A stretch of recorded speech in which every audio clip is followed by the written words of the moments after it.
terribly afraid, Peter, that we are going to be too late to obtain seats. Now, don't worry about that, Mother. Old Parker Bird has reserved some for us, and Freddie Arbuthnot has promised to keep them warm till we arrive. Freddie, what's his interest in this trial? Just curiosity, like everyone else. Murder is always fascinating, don't you know? And when it's a case of a young woman being accused of poisoning her lover, it becomes nothing short of sensational. Particularly when she admits to buying in large quantities of arsenic and produces such a dashed entertaining reason for doing so. What reason precisely, dear? Yes. Well, I don't want to spoil it for you, Mother. The judge is summing up today, so he'll be going through all the evidence. Incidentally, the case against the prisoner will be very convincing and watertight. The judge will be beastly hostile, and the jury will undoubtedly convict. Very well, dear. But one thing I can tell you for certain, Mother. Harriet Vane did not murder Philip Boyes. Just as you say, dear.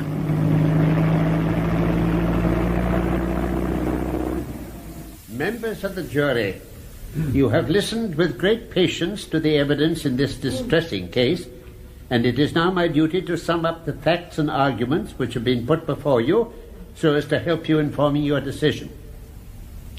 The deceased, Philip Boyes, was, as you have heard, a writer, and in the year 1927 he became acquainted with the prisoner Harriet Vane, who is also a novelist by profession. She has told us herself with great candour how she became deeply attached to Philip Boyes, and how 8 months after meeting him she consented to live on terms of intimacy with him outside the bonds of marriage. Now, you may feel, and quite properly, that this was a very wrong thing to do. You will not be led away by the false glamour which certain writers contrive to throw about free love into thinking that this was anything but an ordinary vulgar act of misbehaviour. Sir Impey Biggs, very rightly using all his great eloquence on behalf of his client, has spoken of Miss Vane's unselfish sacrifice and immolation. He will not, I am sure, pay too much attention to this.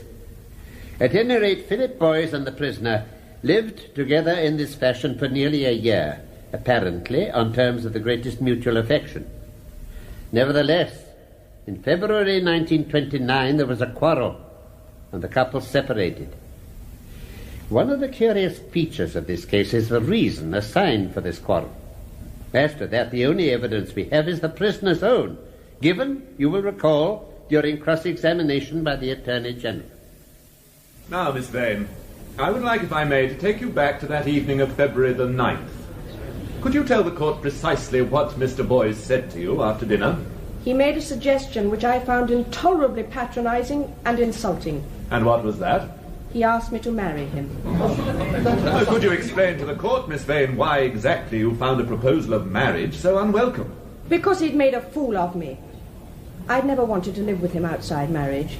He persuaded me to do so against all the religious principles I'd been brought up on. I saw no reason why we shouldn't have been married from the start. But he told me he was totally opposed to formal marriage. And I believed him. But it was all just a test. He just wanted to see whether I would be as slavishly devoted to him as his vanity required. And when he saw I was, he was prepared to condescend to marry me. I felt utterly humiliated.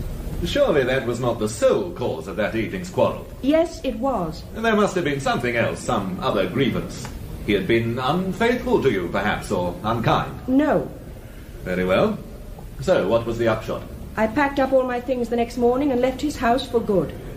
I stayed with a friend for a week or so and then took a small flat of my own in Doughty Street. And did you see Mr. Boyes again before he died? Yes, once or twice at the houses of friends. These assignations... They weren't assignations. They were accidental encounters. Very well, these accidental encounters. Various prosecution witnesses have testified that there were at least 3 such. One at the end of March, another in the second week of April, and a third sometime in May. Is that correct? They were informal gatherings, so I cannot swear to the dates, but I believe that is substantially correct, yes. Did you speak to Mr. Boyes on any of these occasions? I was polite, but no more. You still felt animosity towards him? I was still very angry with him. Angry enough to give him arsenic? No! Not ever angry enough for that. Well, members of the jury, that is for you to consider. Whether Philip Boyes' proposal of marriage could reasonably be construed as a motive for murder. But I must impress upon you that no other motive has been suggested in evidence. Let us now turn our attention to the question of the arsenic. On April the 10th, a young woman who has been identified as Harriet Vane entered a chemist's shop in Southampton Row and purchased 2 ounces of commercial arsenic, saying that she needed it to destroy rats. You will recall the prisoner's evidence concerning this transaction given during Sir Impey Biggs' examination-in-chief. Miss Vane, did you in fact buy arsenic as stated by witnesses on April the 10th? Yes, I did. And what name did you sign in the poisons book? Mary Slater. Did you use the arsenic to destroy rats? No. Did you make any further purchases of arsenic? Yes. On May the 5th, I bought a tin of arsenical weed killer from a different shop and gave the name Edith Waters. Miss Vane, what is your profession? I'm a novelist. I write detective stories. Could you tell the court, Miss Vane, why you made these 2 purchases of arsenic? Because at the time I was writing a novel about arsenic poisoning, and I wanted to prove by experiment how easy it is for an ordinary person to get hold of the stuff. Please continue, Miss Vane. There's a scene in the book where a young woman goes into a chemist shop and buys a considerable quantity under a false name. I had to prove to myself that it was within the bounds of possibility. Miss Vane, when did you get the idea for this story? Last December. I discussed it at the time with Mr. Challoner, my literary agent. Last December? So you were discussing plans for a novel which involved the surreptitious purchasing of arsenic some 2 months before your quarrel with Philip Boyes? Yes. My lord, at a later stage I shall call Mr. Challoner to corroborate Miss Vane's evidence on this point. That, then, members of the jury, is the prisoner's explanation of these purchases, and you must consider it for what it is worth. Now, about this time, Philip Boyes began to suffer from renewed attacks of a gastric trouble to which he had been subject for some years. There is, however, a coincidence of dates here which may be significant, for each of these attacks occurred within a day or so of his meeting Miss Vane. Indeed, in 2 cases, within a few days of Miss Vane's purchase of arsenic. At any rate, after the 3rd attack, Boyes was advised by his doctor to take a holiday, and he went to North Wales with a friend, Mr. Ryland Vaughan. According to Mr. Vaughan, Philip Boyes' health improved dramatically there, but he continued to fret about Harriet Vane. On June the 16th, he wrote to her, saying he would be back in town on the 20th and would like to see her to attempt a reconciliation. Miss Vane replied in a cold, almost hostile note that he could come round at 9:30 p.m. on the 20th if he wished, but she had no intention of changing her mind. Nevertheless, Philip Boyes came back to town on the afternoon of the 20th. We now come to the evening of that day, and I ask for your particular attention here, because it was undoubtedly in the course of this evening that the fatal dose of arsenic was administered. At 7:30, Mr. Boyes went round to have dinner with his cousin, Mr. Norman Urquhart, in whose house in Woburn Square, incidentally, he had gone to reside shortly after Miss Vane left him. The door was opened by Mr. Urquhart's maid, Hannah Westlock, and I would like to recall to you in detail Miss Westlock's evidence. Miss Westlock, how did Mr. Boyes look to you when he arrived on the evening in question? Oh, he looked very well, sir. Fitter than I'd seen him for months. Can you tell the court where he went when he entered the house? Yes, sir. He went straight up to his room, and about a quarter of an hour later he came down to the library for sherry. Was Mr. Urquhart in the library then? No, sir. He came in almost immediately after. Carry on, Miss Westlock. Who poured the sherry? I did, sir. I decanted a fresh bottle on the master's orders and poured the gentlemen out a glass each. They wasn't long about it and came into dinner shortly. And where were you throughout dinner? In the dining room, sir. Master likes me to be in attendance the whole time. Very dignified custom. Could you now tell the court, Miss Westlock, what the gentlemen ate that evening? Well, sir, they had clear soup, sir, followed by turbot with sauce and then casserole chicken, sir, and finally a sweet omelette. Did they finish all these dishes? No, sir. The first 3 courses came back to the kitchen, and Mrs. Pettican, that's the cook, and we finished them off for our supper. And did you feel any ill effects after the meal? No, sir. Tell us about the sweet omelette, Miss Westlock. There was none of that left, you say? No, sir, because it has to be eaten at once, sir. Mr. Urquhart's very particular about that, sir. So Mr. Boyce cooked it at the table in a chafing dish and then divided it into 2 portions, one for himself and one for the master, sir. And you say Mr. Boyce cooked it? Yes, sir. And did they both eat their portions? Oh, yes, sir. Was there anything at all at the table which Mr. Boyce partook of alone? Yes, sir. There was a bottle of Burgundy. Mr. Urquhart don't drink at meals now, but Mr. Boyce had a couple of glasses, and afterwards I corked the bottle up, sir. Thank you, Miss Westlock. Millard, I shall be calling Sir James Lubbock later to testify that the contents of that bottle were fortunately preserved and were later analysed and found to be harmless. So you see, members of the jury, every article of diet except the wine was partaken of by 2 people at least, and in most cases by 4. And neither Mr. Urquhart, Miss Westlock, nor Mrs. Pettican felt any ill effects. This brings us to 9 o'clock. After dinner, coffee was ordered, but Boyce excused himself on the ground that he would probably be given coffee by Harriet Vane. At 9:15 he left Woburn Square and took a taxi the half-mile or so to Doughty Street. He arrived at 9:25, and Miss Vane let him in immediately. Now, as the interview was naturally a private one, we have no account of it to go upon, but that of the prisoner. You will remember what she said in cross-examination? Well, as I said, as soon as he'd come in and I'd closed the door, I offered him a cup of coffee. He said he'd love some, so I poured out 2 cups. He didn't take milk or sugar, and nor do I. I see. Miss Vane, could you tell the court where the coffee was standing? It was in a saucepan, the saucepan I'd made it in. Miss Vane, I have here a copy of a statement you made to Chief Inspector Parker on September the 30th. In it you say, and I quote, "I had a cup of coffee ready for him on his arrival." Did you have a cup of coffee ready? Not in a cup. No, the coffee was in the saucepan, as I said. Then why did you say in your statement that the coffee was in a cup? I didn't. I said I had a cup of coffee ready, meaning a certain quantity of coffee.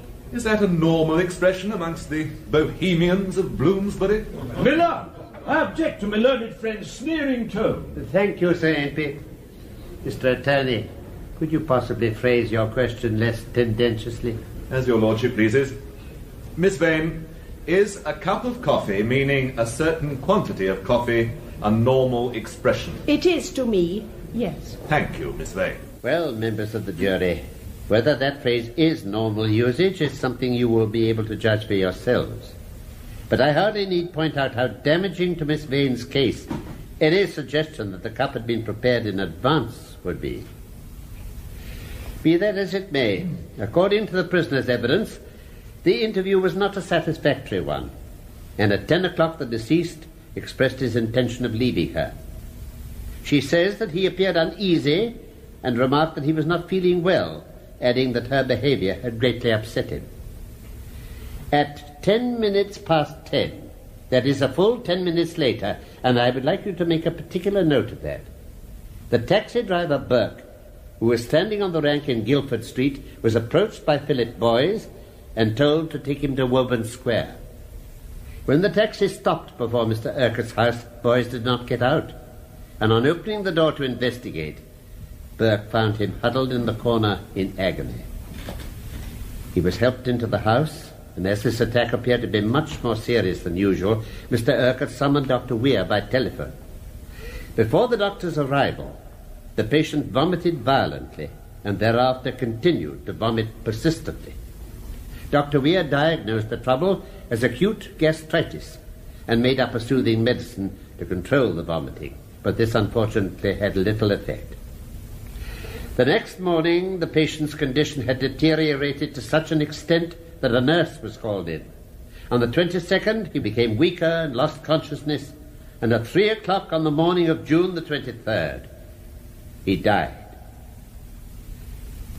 I will now adjourn the court for lunch.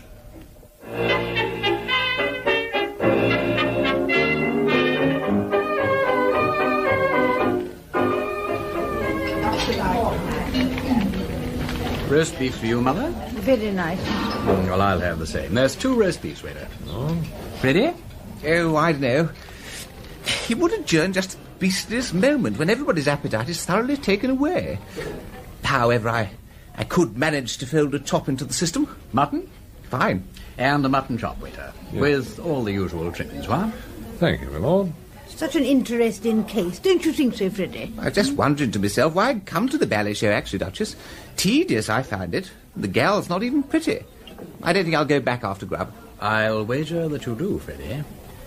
Oh, excuse me a moment, Mother, there's Biggie. Must just have a word with him. Yes, well, you run along, dear, and give Sir Impey my regards. He's right here. Yes. Gone to put an alternative theory of some kind, I expect. Yeah, I expect so. Top wholesale whimsy back, ain't it? Wonderful how keen he is on this sort of thing, don't you know? Rampages off the minute he gets home like the jolly old war horse sniffing the TNT, what?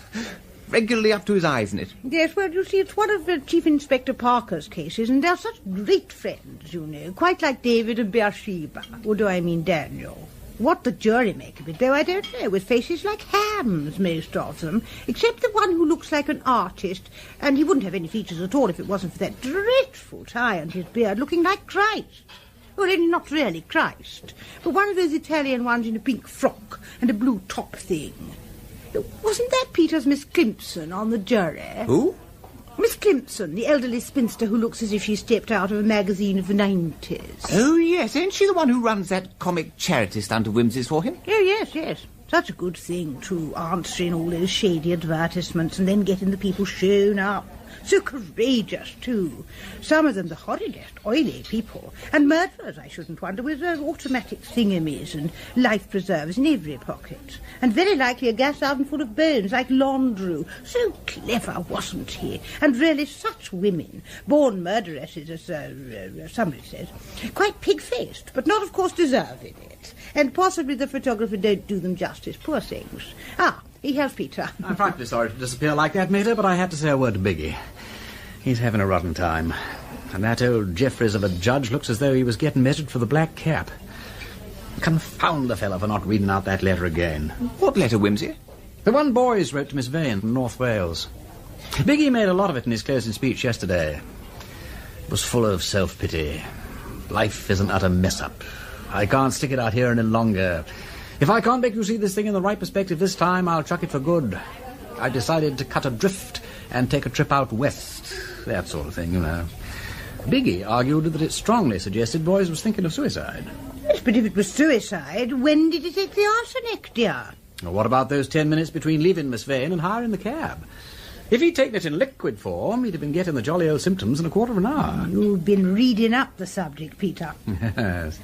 Dangerous to know too much about poisons, what? Look at the trouble it landed Miss Vane in. Be thou as chaste as ice, as pure as snow, thou shalt not escape the Old Bailey. Well, the young woman doesn't seem to have tried that recipe, does she? You ought to be on the jury, Freddie. I bet that's what they're all saying at this moment.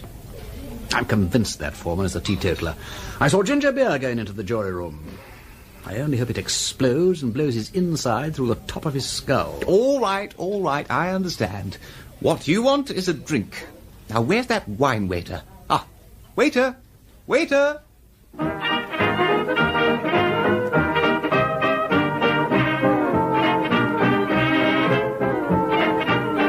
Members of the jury, Philip Boys died at 3 a.m. on the 23rd of June this year. Dr. Weir issued a death certificate stating that the cause of death was acute gastritis, and the funeral took place on the 28th of the same month. Up to this time, of course, no suspicion of any kind had been aroused. However, during the month of August, the nurse who had been called in 2 days before Boys died, Nurse Williams, went to look after another friend of Ryland Vaughan's. Mr. Vaughan, you recall, was the gentleman who accompanied Boys to North Wales.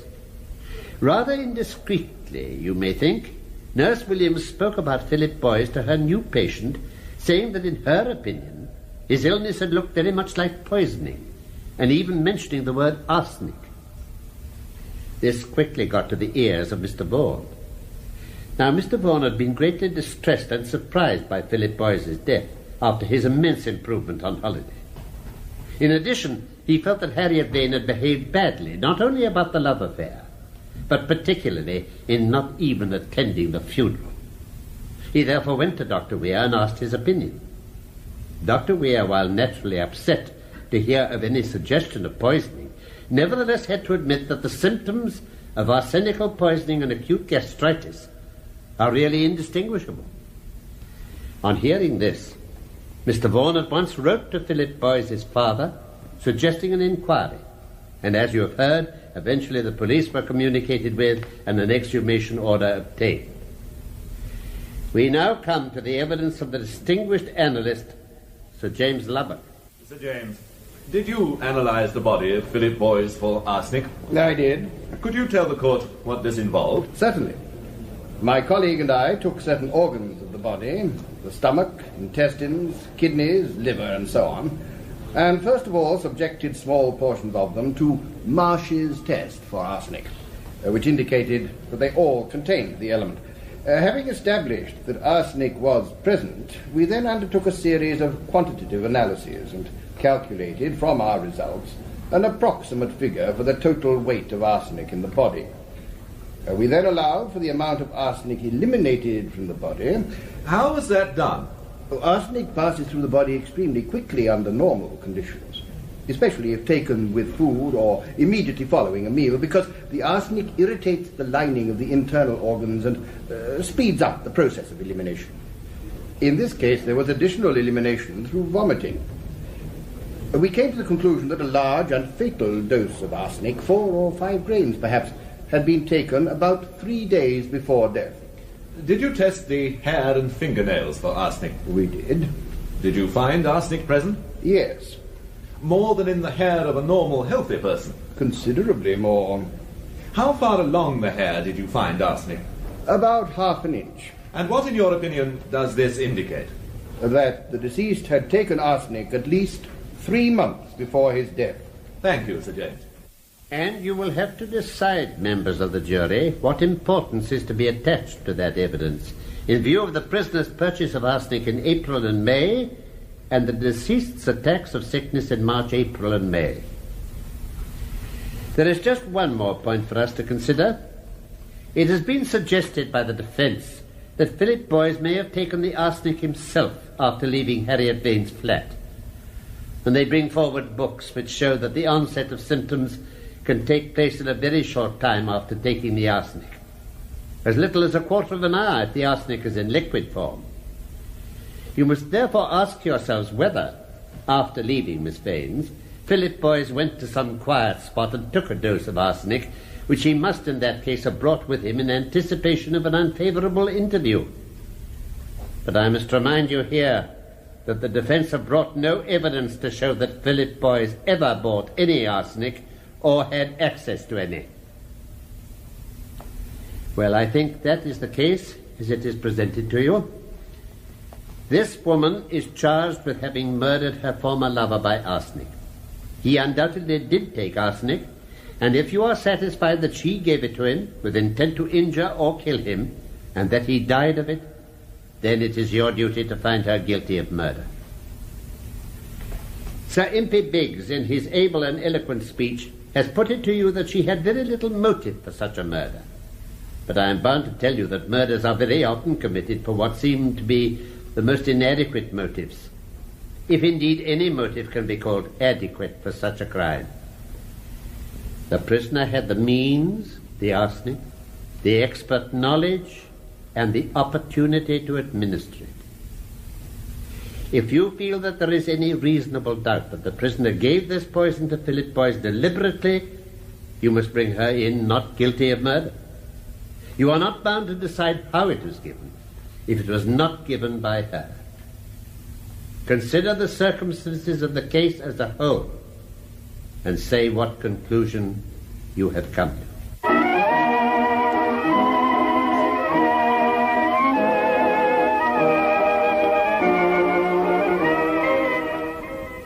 Well, glad you stayed, Freddie? Not really. But I suppose I may as well wait for the verdict now. It can't be long. You think it's all cut and dried, do you? Well, it's obvious, ain't it? I suppose they can't in decency not make a pretense of consulting about it. I'm giving them 20 minutes. It's all wrong, you know, old man. All wrong? We don't really mean that, Wimsey. I do. But I mean, dash it, where's the flaw in it? There isn't one. It's damnably knife-proof. There's nothing wrong about it at all. Except that the girl's innocent. You're turning into a common or garden psychologist. Isn't he, Duchess? Oh, I wish I had known that girl. So interesting. A really remarkable face. Perhaps not strictly good-looking, and all the more interesting for that, because good-looking people are so often cows. I read one of her books recently, really quite good and so well written. And I didn't guess the murderer till page 200, rather clever, because I usually do about page 15. So very curious, to write books about crimes and then be accused of a crime oneself. Some people might say it was a judgment. I wonder whether, if she didn't do it, she has spotted the murderer herself. I don't suppose detective writers detect much in real life, do they, except Edgar Wallace, of course, who always seems to be everywhere, and dear Conan Doyle, and the black man, what's his name? And, of course, the Slater person, such a scandal. Oh, though now I come to think of it, that was in Scotland, where they had such very, very odd laws about everything, particularly getting married. Well, I suppose we shall soon know now, not the truth, necessarily, but what the jury have made of it. 20 minutes is up, dash it. I say, Whimsy, did she really not do it? Ah, I have locked my heart in a silver box and pinned it with a golden pin. Nobody's opinion matters now except the jury's. I expect Miss Kimpson is telling them all about it. And when once she starts, she doesn't stop for an hour or two. She has a militant high church conscience of remarkable staying power, and a person who can believe in all the articles of the Christian faith ain't going to boggle over a trifle of adverse evidence. Go and have dinner, Freddie Elbean, or go to sleep or something. Nothing's going to happen for ages. Not for ages.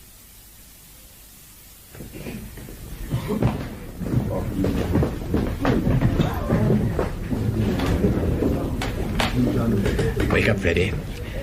They're coming, my own, my sweet. Were it never so airy a tread. What? Good Lord, you've been out 5 hours.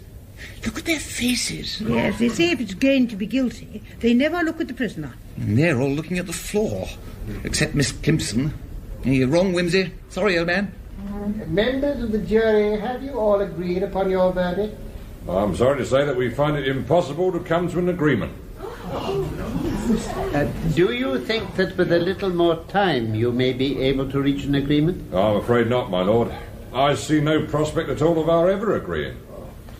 Can I assist you in any way? No, thank you, my lord. We quite understand the evidence, but we cannot agree about it. You're quite sure? I do not wish to hurry you in any way. I'm quite prepared to wait here as long as you like. We shall never agree, my lord. Not if we was to stay here till doomsday. That is very unfortunate. But in that case, of course, there is nothing for it but to discharge you and order a fresh trial. Oh, good old Miss Kimpson. She's done it. Oh, good egg. Excellent, excellent egg. We've got another charge. The trial of crime novelist Harriet Vane for the murder of her former lover, Philip Boyes, has ended with the jury failing to agree. The next afternoon, Lord Peter Wimsey, convinced of Miss Vane's innocence, goes round to see his colleague in detection, Miss Catherine Kimpson, who, as it happens, was one of the members of the jury. Well, it was me that caused the trouble mostly, I'm afraid, Lord Peter. I simply couldn't in conscience say she had done it when I was sure that she hadn't. Now could I? Even when the evidence against her was so strong. But two of the others most bravely backed me up later. Which two were they, Miss Kimpson, if you don't mind my asking? The stout, prosperous-looking woman and the artist with the beard. Ah, yes, I'm not surprised about him. At least he understood the kind of life Miss Vane and Boyes have been living. The Bohemians of Bloomsbury, as the Attorney General called them. But what made the stout party resist the weight of the evidence? Well, first of all, she didn't think the case was proven. She maintained the poor man could have taken the arsenic himself, or his cousin could have given it to him. Then she said she thought Miss Vane might have done it, but she wouldn't really hang a dog on medical evidence. And then I think she was preparing to vote with the majority when she suddenly took an intense dislike to the foreman because he tried to bear her down by his male authority. So finally, she voted with me. Splendid. Well, the important thing is, Miss Pimpson, you've given us another chance. The retrial won't be for about a month, so we've got 4 weeks to come up with some fresh evidence. 4 weeks. Yes, that isn't much time, is it? I don't know where to begin. More tea. Thank you. The only thing to do, therefore, is to begin at the beginning. Why do people kill people? I really don't know. It's so dangerous as well as so terribly wicked. One wonders that anybody has the effrontery to undertake it. And very often they gain so little by it. That's what I mean. What do they set out to gain? Of course, some people seem to do it for the fun of the thing, like that German female, what's her name, who enjoyed seeing people die. Oh, such a strange taste. You know, dear Lord Peter, it has been my melancholy duty to attend many deathbeds, and though a number of them, such as my dear father's, were most Christian and beautiful, I could not call them fun. Of course, people have very different ideas of fun, and personally I've never cared for George Robey, though Charlie Chaplin always makes me laugh. Still, you know, there are disagreeable details attending any deathbed, which one would think could hardly be to anyone's taste, however depraved. I quite agree with you, but it must be fun in one sense to feel that you can control the issues of life and death, don't you know? Don't say that, Lord Peter, even in jest. Oh, righty-ho. Let's dismiss homicidal mania from our minds, then. What else do people kill for? Well, there is passion, for I should not like to call it love when it's so unregulated. That is the explanation put forward by the prosecution. The passion of hate that so often succeeds the passion of love at the end of an affair. I don't accept it, Miss Clemson. Not for Miss Vane. Certainly not. But it might be possible, might it not, that there was some other unfortunate young woman who was attached to this Mr. Boyce and felt vindictively towards him? Yes, or a man who was jealous. But the time is the difficulty. But there are those 10 minutes unaccounted for, from when he left Miss Vane in Doughty Street till he hired the taxi in Guildford Street. Might he not have entered some public house for refreshment and there met an enemy? By Jove, that's a possibility. But it's rather a coincidence, ain't it? Still, it's worth looking into. Let's go on to the next motive, and that is money. Ah, well, plenty of possibilities there. I'm feeling better already, Miss Clemson. Fitter and brighter in every way. Either I'm getting a line on the thing, or else it's your tea. That's a good stout-looking pot. Has it got any more in it? Yes, indeed. My dear father used to say I was a great hand at getting the utmost out of a teapot. The secret is to fill up as you go and never empty the pot completely. Oh, thank you. Finally, then, inheritance. Had he anything to leave? Yes, well, not much, I should think. I met his publisher at the trial, and although Boyce's books are selling very well now, succès de scandale, don't you know, it's pretty clear who's going to get the bulk of the profits. I shouldn't think there's much money in the family either. Still, you never know. Anything else? We should not overlook the possibility of self-destruction, Lord Peter. Suicide, yes. That is what I'm really rather inclined to believe in fact. Arsenic is tomfool stuff to commit suicide with, but it has been done. Only where is the bottle? The bottle? Well, if he took the stuff sometime in those 10 minutes between Doughty Street and Guildford Street, he must have been carrying it in something. It might be in a paper if he took the powdered form, though that would be awkward. But neither a bottle nor any paper was found on him, so he must have chucked it away.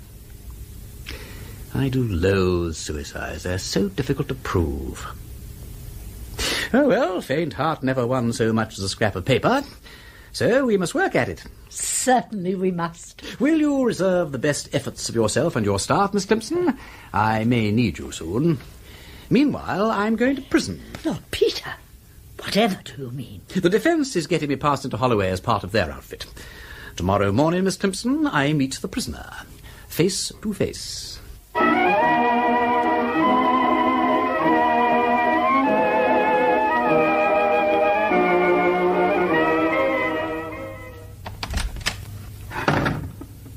Good morning, Miss Vane. Good morning. Please, sit down. You're Lord Peter Wimsey, I believe, and have come from my solicitor. Yes. Yes, I heard the case and all that, and I contacted Mr. Cross because I thought there might be something I could do, don't you know? That was very good of you. No, not at all, dash it. I mean to say I rather enjoy investigating things, if you know what I mean. I know. Being a writer of detective stories, I've naturally studied your career with interest. I say, have you? Well, that's rather a good thing in a way, because you'll understand that I'm not really such an ass as I'm looking at present. You're not looking an ass. I'm really very grateful to you, though I'm afraid I'm rather a hopeless case. Now, don't say that. It can't be hopeless unless you actually did it, and I know you didn't. Well, I didn't, as a matter of fact. Well, of course not. You don't happen to know who did, do you? I believe Philip took the stuff himself. He always wanted to be a victim, and in the end he succeeded. He was rather a defeatist sort of person, you know. He thought people were in league to spoil his chances, so when I walked out, he took it particularly hard. Forgive my asking, but you were very fond of him? I must have been, mustn't I, to have consented to live with him? Well, not necessarily. You might have been sorry for him, or bewitched by him, or even badgered to death by him. All those things. Were you friends? No. Philip wasn't the sort of man to make a friend of a woman. He wanted devotion. That was why he put me on probation, like an office boy, to see whether my devotion was abject enough. And when he thought it was, he condescended to say he'd marry me. Oh, I didn't like having matrimony offered as a bad conduct prize. I don't blame you. It sounds to me as if the fellow's a prig, not to say a bit of a cad. It was humiliating. The minute I saw that, well, the whole thing simply shut down. Flop. Yes, I can quite see that. Well, I'm glad you feel like that about it. Why?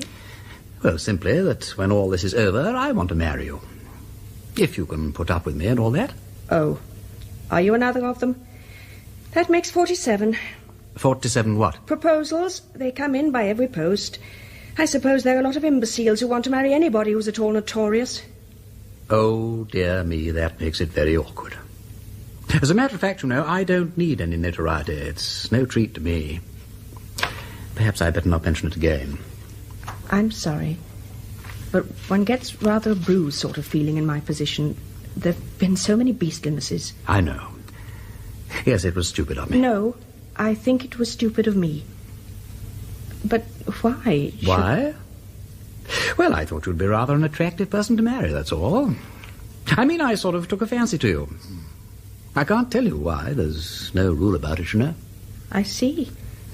Well, it's very nice of you. What would your noble family think about it? Oh, my mother's the only one that counts, and she likes you very much from what she's seen of you. So you had me inspected? No. Oh, dash it all, I seem to be saying all the wrong things today. I was absolutely stunned that first day in court, and I rushed off to my mater, who's an absolute dear and the kind of person who really understands things, and I said, look here. Here is the absolutely one and only woman, and she's been put through a simply ghastly awful business, and for God's sake, come and hold my hand. You simply don't know how foul it was. That does sound rather rotten. I'm sorry I was brutal. You are bearing in mind that I've had a lover, aren't you? Oh, yes. So have I, if it comes to that. In fact, several. It's the sort of thing that might happen to anyone. I can produce quite good testimonials. I'm told I make love rather nicely. Only I am at a disadvantage at the moment. One can't be very convincing at the other end of a table with someone looking in at the door. I'll take your word for it. But it seems very probable I shall not survive to make the experiment. Now, don't be so damn discouraging. I have already carefully explained to you that this time I am investigating the business. Anyone would think that you had no confidence in me. People have been wrongly condemned before now. Exactly. Simply because I wasn't there. Oh, by the way, I don't positively repel you or anything like that, do I? Because if I do, I'll take my name off the waiting list at once. No, you don't repel me. Oh, I'm glad of that. Any minor alterations, like parting the old mane, or growing a toothbrush, or cashier in the eyeglass, you know, I shall be happy to undertake if it suits your ideas. Please, don't alter yourself in any particular. You really mean that? Well, I suppose I ought to be going. You will think it over, won't you? If you have a moment to spare. Only don't hesitate to say if you think you couldn't stick it at any price. I'm not trying to blackmail you into matrimony, you know. Well, cheer, frightfully ho and all that. I shall now proceed to Scotland Yard in order to undermine the confidence of my old friend Chief Inspector Parker. I'll call again, if I may. I'll give the footman orders to admit you. You will always find me at home.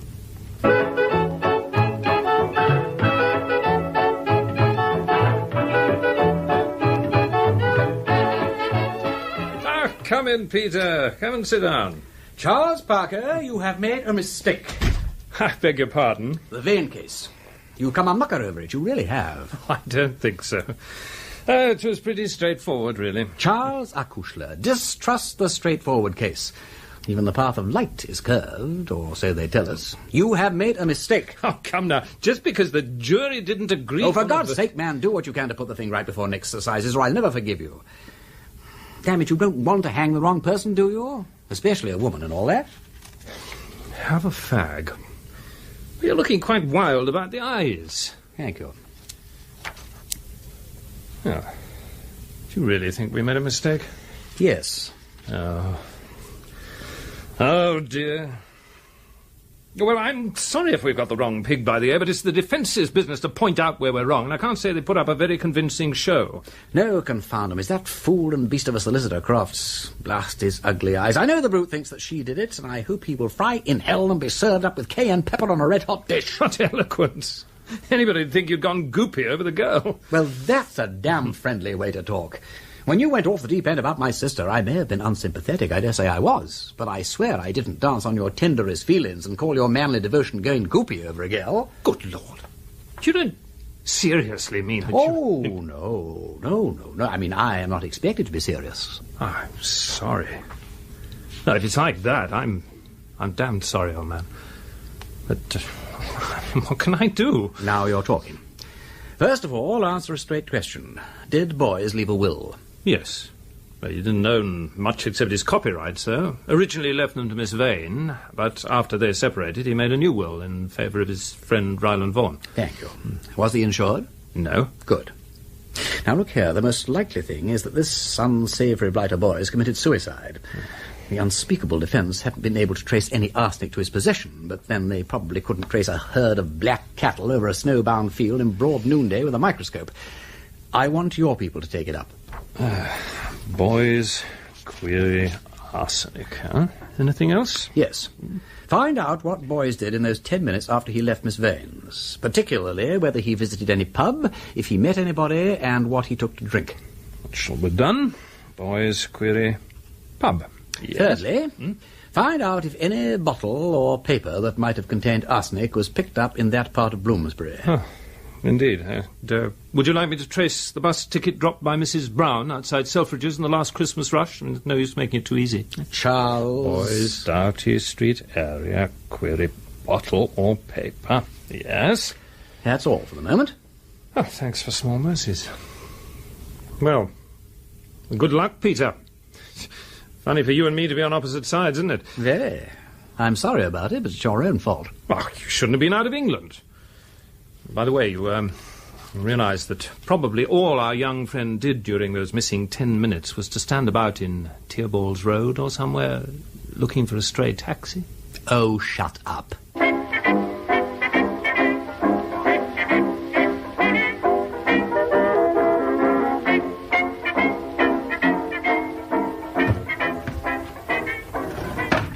So you've reappeared? Good Lord, yes. Surely you expected me to. I fancied I'd left that impression. I say I thought of a good plot for a detective story. Really? Top hole. However, business first. Do you happen to know whether Philip Boys made a will? Oh, yes, in my favour. He named me as his literary executor, too. Good heavens. You know, I'd quite forgotten about that. He must have altered it when we parted, mustn't he? Or I'd have heard about it. You didn't know he altered it then? Before he died, I mean. I never thought about it. Why? Nothing.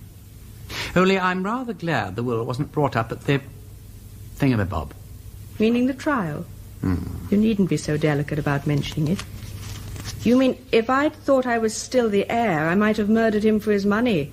It didn't amount to a hill of beans, you know. I was making 4 times as much as he was. Oh, yes. Yes, it was only this silly plot that I got in mind. But it is rather silly, now I come to think of it. Tell me. Well, it's about a girl who writes novels, crime stories, in fact. And she has a friend who also writes. Neither of them bestsellers, you know, but just ordinary novelists. Anyway, the friend makes a will, leaving his money, receipts from books and so on, to the girl. And the girl, who has got rather fed up with him, you know, thinks of a grand scoop that will make both of them bestsellers. She polishes him off by the same method she has used in her latest thriller. A daring stroke. Yes. And, of course, his books immediately do become bestsellers, and she grabs the pool. But don't you think it would be a little dangerous? She might even be suspected of the murder. Then her books will become bestsellers, too. Only possibly she wouldn't live to enjoy the profits. That, of course, is the snag. But as an experienced mystery-monger, couldn't you think of a way round that? Yes. There's somebody she wishes to benefit. Say, a father, mother, sister, lover, or cause that badly needs money. She makes a will in his, her, or its favour, and lets herself be hanged for the crime, knowing that the beloved object will then come in for the money. How's that? Great. Only wait a minute. They wouldn't give other friends money, would they? You're not allowed to profit from a crime. Oh, hang. Yes, that's true. No, look. If she made all her possessions over by deed of gift immediately after the murder, that would include the friend's money. It would then all go direct to the beloved object, and I don't believe the law could stop it. See here, you are not safe. You're too clever by half. But I say it's a good plot, isn't it? It's a winner. Shall we write it? By Jove, let's. Only, I'm afraid we shan't get the chance. You are not to say that. Of course we're going to write it. Damn it, what am I here for? To prove your innocence, that what? And how are you progressing in that direction? Slowly. But this evening I'm going to meet the one person who did benefit from Philip Boyce's will. Ryland Vaughan. Good heavens. He's an obnoxious ass, but you don't think he killed Phil? No, I'm still working on the suicide theory. I just want to know what Mr. Vaughan thinks. Do you know him? Not yet. But I have a friend who does, I'm quite certain. Keep smiling. It suits you.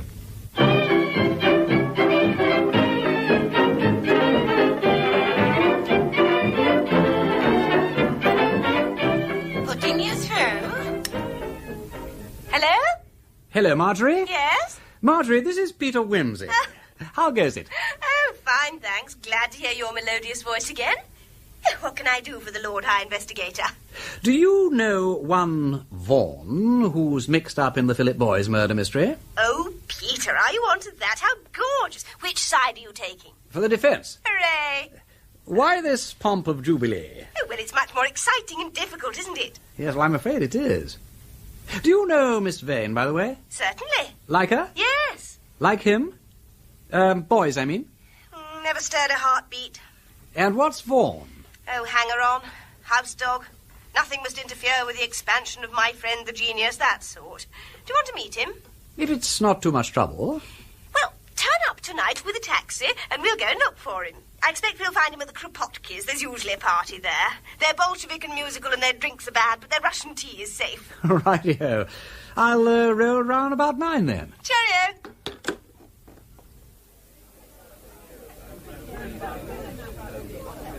Here's Peter. Peter, this is Nina Kropotki. So pleased. Sit down. Thank you. Vanya will get you something to drink. Oh, this is beautiful, yes?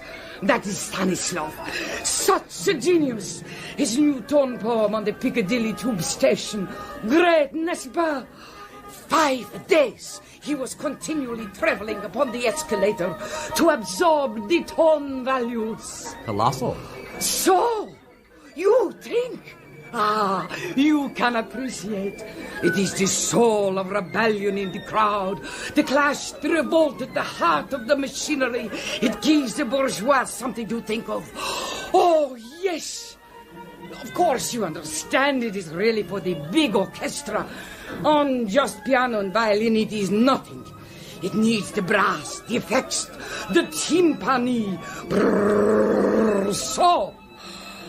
But one seizes the form, the outline. Ah, it finishes superb, magnificent. Let's have some tea.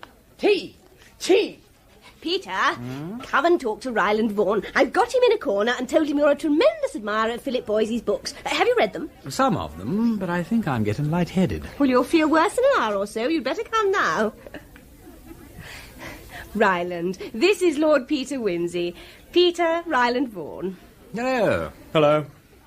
Hell of a place, eh? Hell of a business altogether. I only come here because Philip used to come here. Habit, you know. You knew him very well, of course. Oh, I was his only real friend. All the rest only cared to pick his brains. Apes, parrots, all the bloody lot of them. They sucked the blood out of him. And his damned thieves of publishers took every blasted coin they could lay their hands on. And then that bitch of a woman poisoned him. My God, what a life! Yes, but what made her do it? If she did do it. Oh, she did it, all right. Sheer beastly spite and jealousy, that's all there was to it. Just because she couldn't write anything but tripe herself. You'd think it would have been enough for her to help and look after a genius like Phil, wouldn't you? Why, damn it, he used to ask her advice about his work. Her advice! My God! Did he take it? Take it? She wouldn't give it. Told him she never gave opinions on other authors' work. Other authors! The impudence of it! Oh, of course it was hopeless from the start for Philip to get entangled with that kind of a woman. Genius must be served, not argued with. But he was infatuated. And then to want to marry her. Why did he? Remains of parsonical upbringing, I suppose. It was really pitiful. Besides, that fellow Urquhart did a lot of mischief. You know him, the cousin. No. Oh, well, he got hold of him about 2 years ago, asked him to dinner, that sort of thing. Put up to it by the family, I imagine. Well, the minute I saw him, I knew he was out to ruin Philip, body and soul. Oh, well. No use crying about it now. His work is left, and that's the best part of him. Oh, but when one thinks what might have been... Tragic. By the way, you were with him all that last day till he went to his cousin's. You don't think he had anything on him in the way of poison or anything? I don't want to seem unkind, but he was unhappy. It would be rotten to think that... No, that I'd swear he never did. He would have told me he trusted me in those last days. And besides, he wouldn't have chosen that way. Why should he? I could have given him hyoscine, veronal, all that sort of thing. He said once, if ever I want to go out, Ryland, you'll show me the way. And I would have, if he'd really wanted it. But arsenic? Philip, who loved beauty so much, do you think he'd have chosen arsenic, the suburban poisoner's outfit? That's absolutely impossible. Absolutely impossible.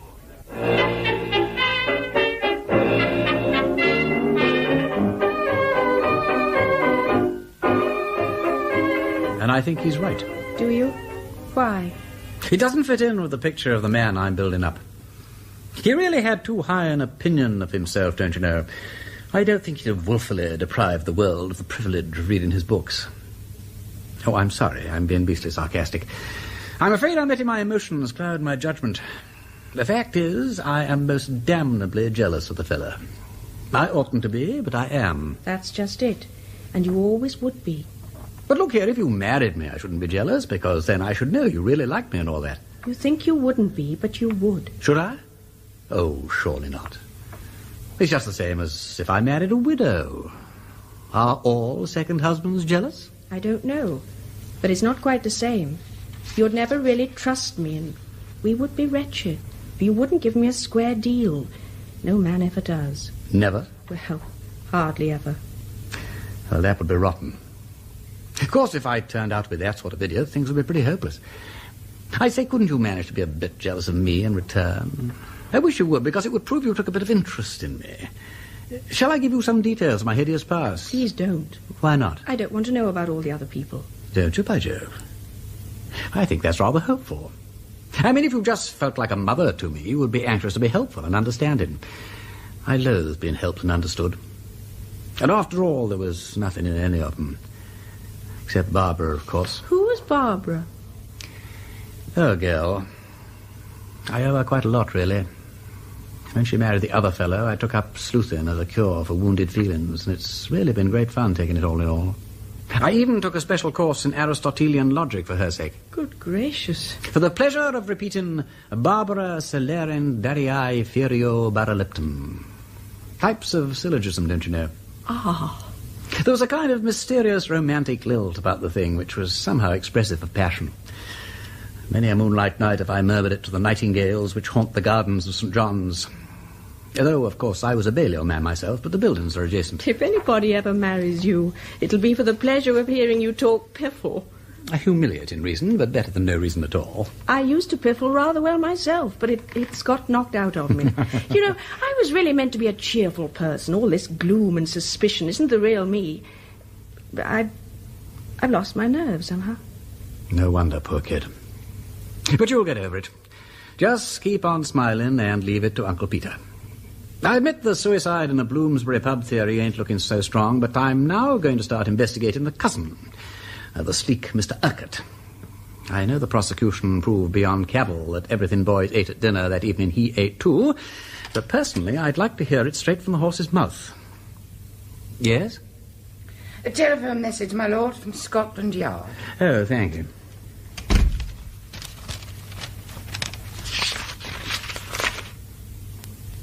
Good heavens. Boys did go to a pub after all. Parker's found it. And he's on the track of a packet of white powder, too. He has proposed marriage to Harriet Vane, who was in Holloway awaiting retrial on a charge of poisoning her ex-lover, Philip Boys, with arsenic. In his attempts to establish Miss Vane's innocence, Wimsey has enlisted the help of his friend, Chief Inspector Parker, who's now come up with some evidence that suggests Boys may have committed suicide. Here's the lady you're anxious to meet, Peter. Mrs. Bullfinch. Allow me to introduce Lord Peter Wimsey. Oh, please, I'm sure. How do you do, Mrs. Bullfinch? Mrs. Bullfinch, before her union with Mr. Bullfinch last August, was the life and soul of the saloon bar The Nine Rings in Gray's Inn Road. Known to all for her charm and wit. Oh, go on. You're a one, aren't you? Oh, don't you pay no attention to him, your lordship. You know what these police fellows are. Bad dogs. But I don't need his testimonials. I can trust my own eyes and ears, Mrs. Bullfinch. And I can only say that if I had had the happiness to make your acquaintance before it was too late, it would have been my lifetime's ambition to wipe Mr. Bullfinch's eye. Oh, you're every bit as bad as he is. Worse. Now, Mrs. Bullfinch, if you wouldn't mind beginning at the beginning and telling his lordship your story. Oh, about the young man and the white paper packet? Precisely. Why, of course. Well, my lord, before I was married, I was barmaid at the Nine Rings in Gray's Inn Road, as the Chief Inspector says. Miss Montague I was then. It's a better name than Bullfinch, and I was almost sorry to say goodbye to it, but there, a girl has to make a lot of sacrifices when she marries, and one more or less is nothing to signify. Well, as I was saying, I was working there up to my marriage, and I remember one evening in June, it wasn't far off the longest day, June the 20th, I think. That's the evening we're interested in. I think it was then. But as to the time of night, that I can tell you for sure, knowing how keen you techs always are on the hands of the clock. It was 10:05. I know, because a customer had just asked if the clock was right. Anyway, suddenly the door was pushed open, hurried like, and a young gentleman comes in, almost falls in, I might say, and he calls, "Give me a double brandy, quick." And then he puts his hands across his waistcoat, like so. I see. Go on, Mrs. Bullfinch. Well, I mixed him a double with just a splash of soda, and he gulps it down and says, "That's better," and sits down. Presently, he asked me for a glass of water, and I fetched it to him, and he says, "Sorry if I've frightened you, but I've just had a bad shock and it must have gone to my inside. I'm subject to gastric trouble," he says, "and any worry or shock always affects my stomach." That would have been his interview with Miss Vane, Charles. She said it was pretty acrimonious. Just so. Now, then what happened, Mrs. Bullfinch? Well, then he takes out this white paper packet with some powder in it, and he says, "Perhaps this will stop it," he says. And he drops the powder into the glass of water and stirs it up with a fountain pen and drinks it off. Did it fizz or anything? No, it was just a plain powder, and it took a bit of time to mix. He drank it off, and then he says, "Thanks very much. I'd better go home now in case it takes me again." And he raised his hat. Oh, he was quite the gentleman, and off he goes. How much powder do you think he put in? Oh, a good dollop. Near a dessert spoonful it must have been. And what happened to the packet? Ah, there you are. We just got the last customer out when I see something white on the seat. I picked it up and see it was the paper packet. Oh, just one of them chemist packets, you know, with the ends turned up and a label stuck across, but there wasn't any of the label left. Anyway, I was going to chuck it on the fire, and then I thought, no, The gentleman might come back for it. So I stuck it up on the shelf behind the bar and never thought about it again till your policeman came round about it yesterday. We searched the place for it, but can't find it, of course. However, if we do, Mrs. Bullfinch, we may ask you to come in and identify it. Well, you know where to find me, Chief Inspector. Yes. Anything else now? No, thank you, Mrs. Bullfinch. Thank you very much for coming down here. Oh, don't mention it. Goodbye, then, my lord. Goodbye, Mrs. Bullfinch, and thank you. Whoopee! We will beat you yet, Mr. Chief Inspector Parker. I hope you do, old man. If that packet's found and shown to have contained arsenic, nobody will be happier than I. But I don't think there's much chance of that, do you? And if the packet isn't found, well, Mrs. Bullfinch's evidence might persuade the jury to give Miss Vane the benefit of the doubt. But it will hardly establish her innocence. You're quite right, Charles, and that won't do. I want to see Miss Vane absolutely cleared, and the blame, if there is any, fixed in the right quarter. And that means hard evidence. Precisely. Well, if you do find out anything which really proves that we've been on the wrong track, you'll let us know, won't you? We don't want to make large and ignominious public mistakes. If Philip Boyce did kill himself, why did he do it? That's the question we must answer. I don't believe it was because he was heartbroken after Miss Vane left him. I don't even believe his interview with her that evening had anything to do with it. He had something else on his mind. Money problems, perhaps. Norman Urquhart. The cousin? Yes. Boys lived in his house for some time, and they dined together on the night in question.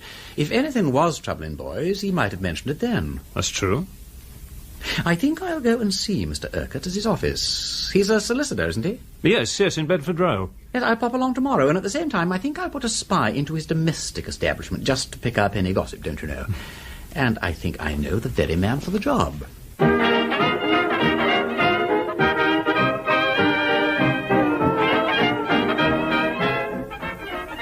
Bunter?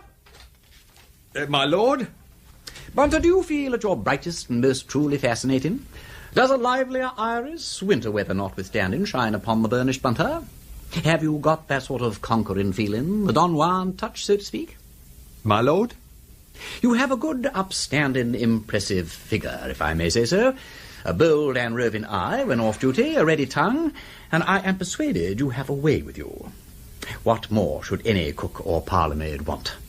I am always happy to exert myself to the best of my capacity in your lordship's service. I am aware of it, Bunter. Morning by morning, my coffee is brought, my bath is prepared, my razor laid out, my ties and socks sorted, and my bacon and eggs brought to me in a lordly dish. No matter. This time I demand a more perilous devotion. Perilous for us both, my Bunter. For if you were to be carried away, a helpless martyr to matrimony... Who is the party, my lord? There are two of them. Two ladies lived in a bower, Binnery, oh, Binnery. They are part of the establishment at Mr. Norman Urquhart's house in Woburn Square. The parlour-maid is one Hannah Westlock, a woman in her 30s, I fancy, and not ill-favoured. The other is the cook, a fine woman, Bunter, on the mature side, but none the worse for that. Certainly not, my lord. If I may say so, the woman of ripe years and queenly figure is frequently more susceptible to delicate attentions than the giddy and thoughtless young beauty. True. Let us suppose, Bunter, that you were to be the bearer of a courteous missive to Mr. Urquhart. Could you, in the short space of time at your disposal, insinuate yourself, snake-like, as it were, into the bosom of the household? If you desire it, my lord, I will insinuate myself to your lordship's satisfaction. Noble fellow. In case of any action for breach of promise or any consequence of that description, the charges will, of course, be borne by the management. I am obliged to your lordship. When would your lordship wish me to commence? As soon as I've written a note to Mr. Urquhart, I will ring. Very good, my lord.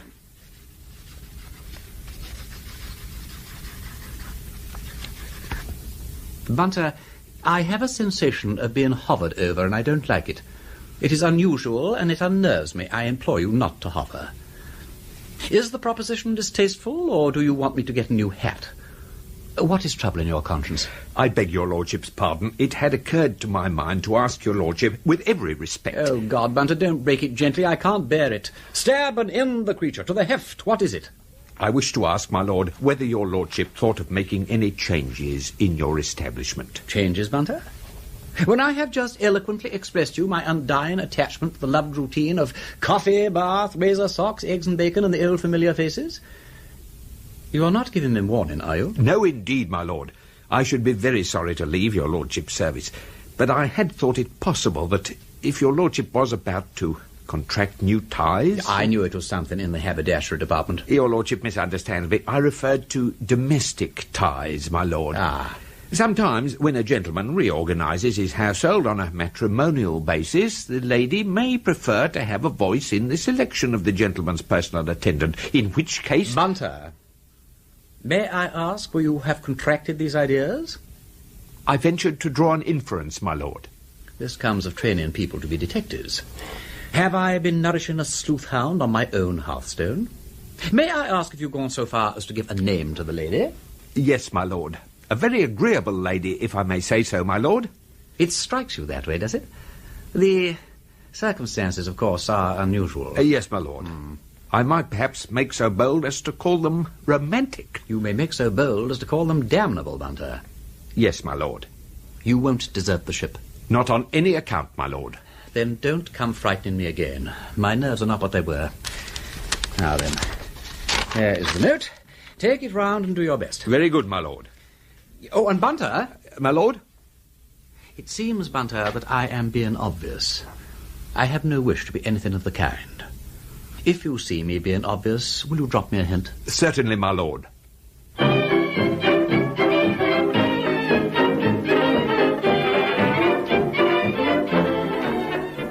Have another crumpet, do, Mr. Bunter.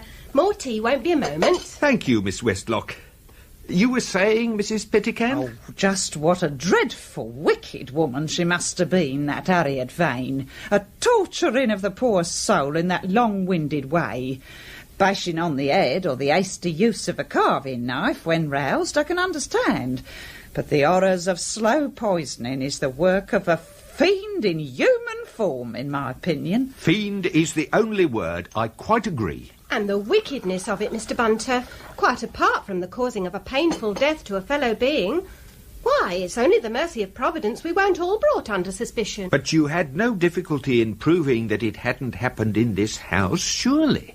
Miss Westlock gave her evidence so beautiful at the trial, I'm sure she made it clear as clear could be to the jury. Well, I was never one to be shy. And then, what with going through it all so careful with the master, and then with the police, I knew what the questions would be and was prepared, as you might say.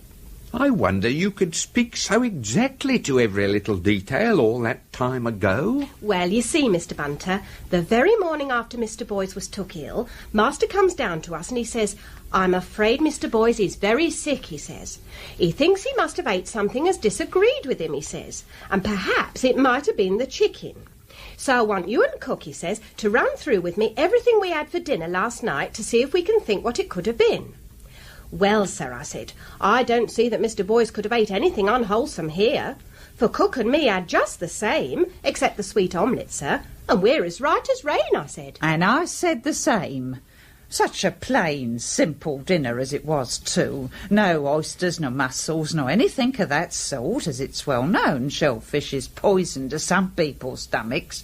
But a good strengthening drop of soup, and a bit of nice turbot, and a casserole chicken with turnips and carrots done in the gravy, and a jam omelette. Now, what could be lighter and better? Nothing, Mrs. Pettican. Mr. Boys made the omelette himself that night, didn't he? At the table. He did, yes. And well I remember it. For Mr. Urquhart asked particular after the eggs. Was they new laid? And I reminded him they was some he brought in himself that afternoon from that shop on the corner of Lamb's Conduit Street, and that one of them was a little cracked. And he'd said, "We'll use that in the omelette tonight, Hannah." And I brought out a clean bowl from the kitchen and put them straight in, the cracked one and 3 more besides, and never touched them again till I brought them to table. And both Mr. Boys and Mr. Urquhart partook of the omelette, of course. Oh, yes, heartily. And as for the chicken, Mr. Bunter, that was a little beauty. Oh, it seemed a shame to casserole it. But Mr. Urquhart's very partial to a casserole chicken. He says as there's more flavour to them that way. And I don't know but what is right. Well, it's certain there was nothing unwholesome about that anyway, Mrs. Pettican. Otherwise you and Miss Westlock could scarcely have escaped it. No, indeed. We finished it every bit, except a little piece I gave to the cat. There was a drop of soup left.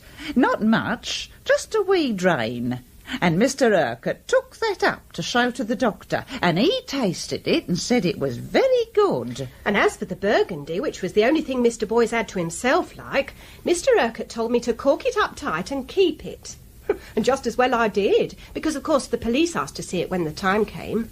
It was very far-seeing of Mr. Urquhart to take such precautions when there wasn't any thought at the time but that the poor man died naturally. Yes. We put it down to him being a solicitor and knowing what ought to be done in case of sudden death. Very particular he was, too. Got me to put a bit of sticking plaster over the mouth of the bottle and write my initials on it so that it shouldn't be opened accidental. How very fortunate. Many's the case his lordship has seen in which an innocent man has been brought near to the gallows for lack of a simple little precaution like that. And when I think how near Mr. Urquhart was to being away from home at the time, the thought fair gives me palpitations. Called away he was to that tiresome old woman what's always a-dying and never dies. Why, it was up there again only last week. Which old woman is that, Mrs. Pettican? Why, his great-aunt, Mrs. Rayburn, up in Windle. Rich as sneezes she is, by all accounts, and no good to nobody, for she's quite childish, so they say. A wicked old woman she was, too, in her day. Queen Victoria wouldn't never allow her to act before the royal family. She knew too much about her goings-on. An actress, was she? Oh, yes, and a very beautiful one, they say, though I can't rightly recollect what her stage name was. Oh, it was a queer one, I know. Hyde Park or Southern Gardens or something like that. Anyway, her other relations, Mr. Boyce's side of the family, they wouldn't have nothing to do with her, despite the money. Only Mr. Urquhart. And I don't suppose he wouldn't neither, only he's her solicitor, and it's his duty to do so. So I suppose he stands to gain something when she pegs out, eh? That's as maybe. He's not a talker. But it stands to reason he wouldn't always be tearing off to Westmoreland for nothing. Though I couldn't care myself to put my hand to money that's wickedly come by. It would not bring a blessing with it, Mr. Bunter. Oh, it's easy talking, my girl, when you ain't likely to be put in the way of temptation. There's skeletons in many a cupboard, if the truth were known. Ah, I believe you. I've seen diamond necklaces and fur coats that should have been labelled wages of sin if deeds done in the dark were to be proclaimed upon the housetops, Mrs. Pettican. Indeed, yes, Mr. Bunter. Well, Hannah, come along now. We must be getting on. As you say, cook. Then I shall take my leave, Mrs. Pettican. Thank you for your hospitality. Oh, not at all, Mr. Bunter. I hope as you'll come again. The master makes no objections to respectable gentlemen visitors at tea time.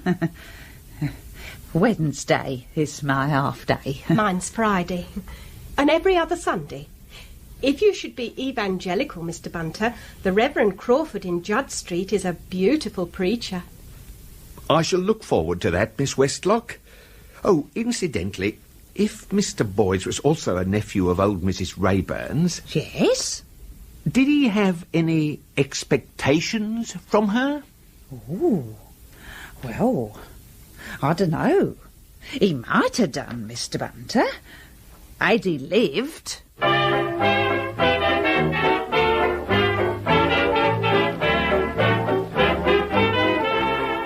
Mr. Urquhart will see you in just a moment, my lord, if you care to take a seat. Yeah, thank you. I trust you will excuse me if I return to my work, my lord. We are short of staff at the moment, our young lady clerk having just left us to get married, so there isn't a moment to spare in the office. Of course. Have you not tried getting temporary assistance? Oh, it's not easy to find anyone, my lord. Some of the work is confidential, and an atmosphere of permanence is desirable. Lord Peter, I'm so sorry to have kept you. Won't you come in now? Thank you, Mr. Urquhart. Please sit down. Thank you. Now, what can I do for you? Well, I'm interested in the Vane poisoning trial. Acting for the defence, don't you know? And I wondered if I could bother you with a few questions. I'm afraid I'm being a frightful nuisance and all that. Not at all, Lord Peter. I'm only too delighted to help. Yeah, thank you. Well, can you tell me then, had Mr. Boys any sort of financial expectations? I had an idea there was a rich aunt somewhere. Oh, no. Unless you're thinking of old Cremona Garden. She's a great aunt on his mother's side. But she hasn't had anything to do with them for many years. The celebrated Cremona Garden, eh? Well, I'm dashed. I'd no idea she was still alive. Yes, she lives in Windle in Westmoreland. I've just been up there to see her. She's been quite childish, poor old lady, for the last 5 years or so. Poor old Cremona Garden. She must be getting on now. Surely she can't last much longer. As a matter of fact, we all thought she'd gone last week. Her heart is giving out. She's over 90, poor soul. Has she any other relations besides you now? No. Not that my going up there can do her any good, but I'm a man of business, too, so it's just as well I should be on the spot when anything happens. Oh, quite. And being a man of business, of course, you know how she has left her money. Well, yes, of course. Though I don't quite understand, if you'll forgive my saying so, what that has to do with the present problem. Why, don't you see?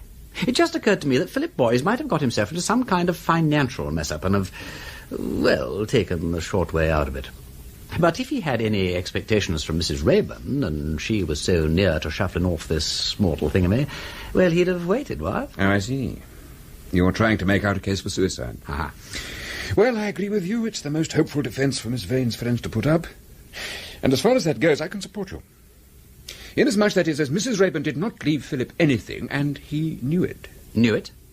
He asked me one day, and I was obliged to tell him that he hadn't the least chance of getting anything from her. The will had been made. And as she was by then childish, there was no possibility that it would ever be altered. I see. Is it much, by the way? Pretty fair. About 70 or 80,000. Oh, very sickening for him to think of all that good stuff going west and not getting a look in oneself. By the way, how about you? Don't you get anything? Oh, I beg your pardon. Fearfully inquisitive and all that. Deuced impertinent. It's a failing of mine. No, wash it out. I'm sorry. There's no real reason why you shouldn't know, though one's professional instinct is to avoid disclosing one's client's affairs. As a matter of fact, I am the sole legatee. Oh, interesting. So one great-nephew gets nothing, and the other scoops the pool, what? Well, that was because... Well, since we've gone so far, I will tell you what the will actually says. Excuse me one moment. Mr. Pond, could you bring me in the deed box labelled Rayburn? Yes, Mr. Urquhart. I haven't got the will itself here, Lord Peter, but I have the draft. This is all rather irregular. But there are times when too much discretion is as bad as too little. Thank you, Mr. Pond. Now...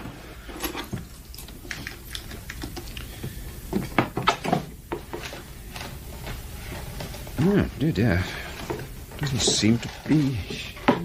Oh, of course, how forgetful of me. I'm so sorry. It's in my safe at home.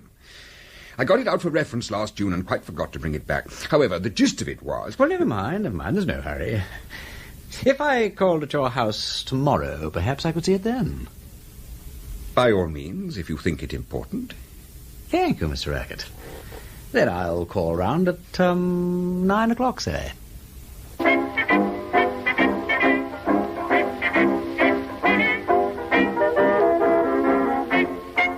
What is so dashed curious, Bunter, is that everybody is so remarkably helpful about this case.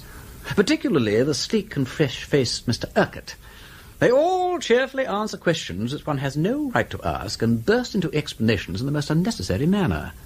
None of them seems to have anything to conceal. If Mr. Boys committed suicide, my lord, surely none of them have anything to conceal. True, oh, Bunter.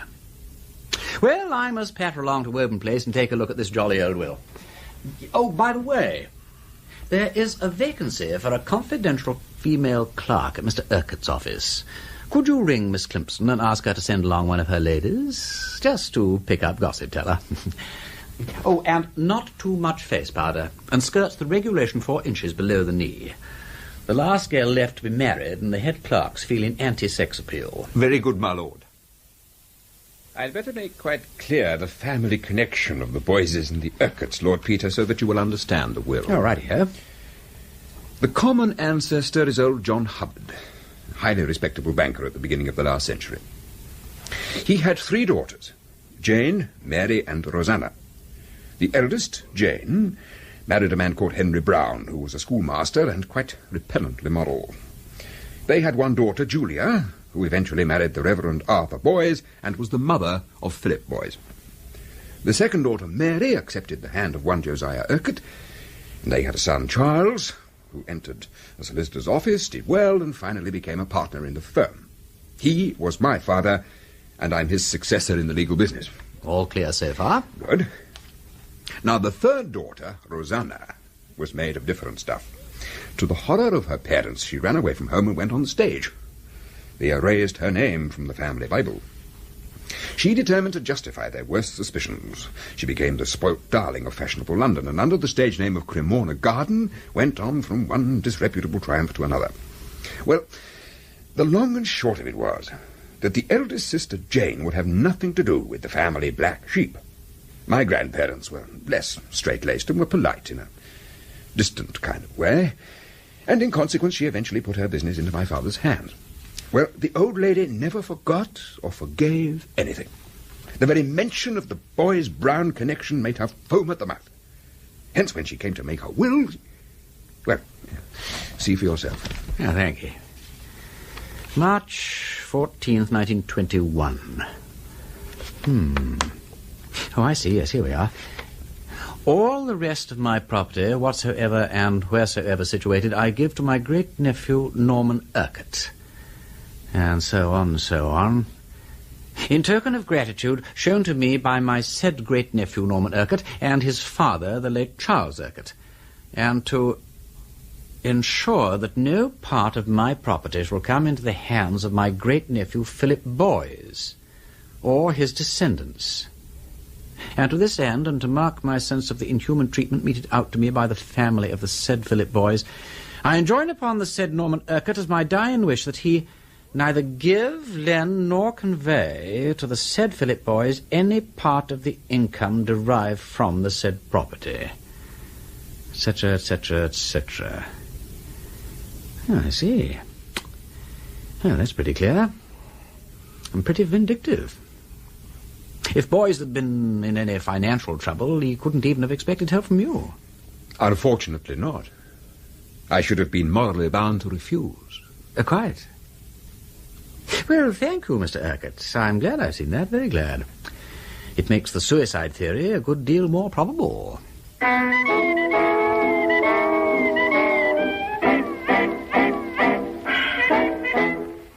A letter, my lord. Thank you, Bunter. Ah, it's from Miss Murchison. My lord? Miss Climpson's lady, the spy we've planted in Mr. Urquhart's office. Oh, interesting. She seems to think that Urquhart may have been involved with the Megatherium Trust before their big crash. Indeed, my lord. Hardly the type of enterprise one would expect a respectable solicitor to be involved in. Certainly not. I'll ask Freddie Arbuthnot to look into it. He understands stocks and... Good God. My lord? This letter was typed on a machine with a newly chipped P and an A slightly out of alignment. Indeed, my lord. And so was the will Urquhart showed me this morning. My lord. That will, Bunter, was supposed to have been typed 8 years... Whimsy is attempting to prove the innocence of Harriet Vane, who is awaiting retrial for the murder of her ex-lover, novelist Philip Boys. His investigations have, however, now been interrupted by Christmas, which he's spending, as usual, at Duke's Denver, with the family and various friends, including Mrs. Freak Dimsworthy, Captain Tommy Bates, and Miss Titterton.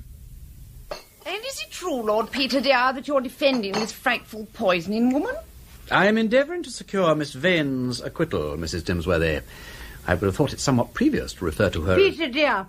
Yes, Mother? Have another cup of tea. Oh, right, her. The Vane case, eh?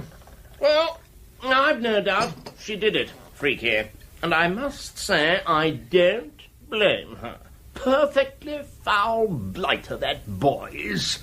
Had his photograph on the dust cover of his books, you know. That's the sort of squit he was. Oh, but he was a very fine writer, Tommy. His books are positively Gallic in their audacity and restraint. I wouldn't have the muck in the house.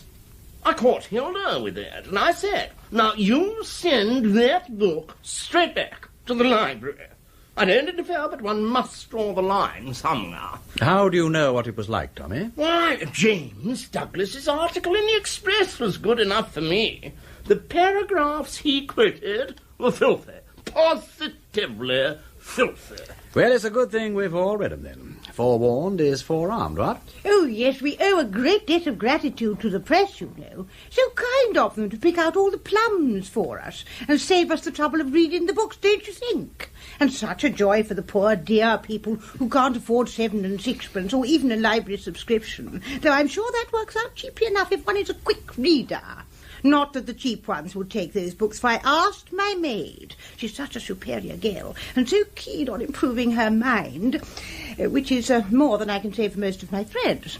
But no doubt it is all due to free education for the people, and I suspect her, in my heart, of voting Labour. Though I never asked, because I don't think it's fair. No.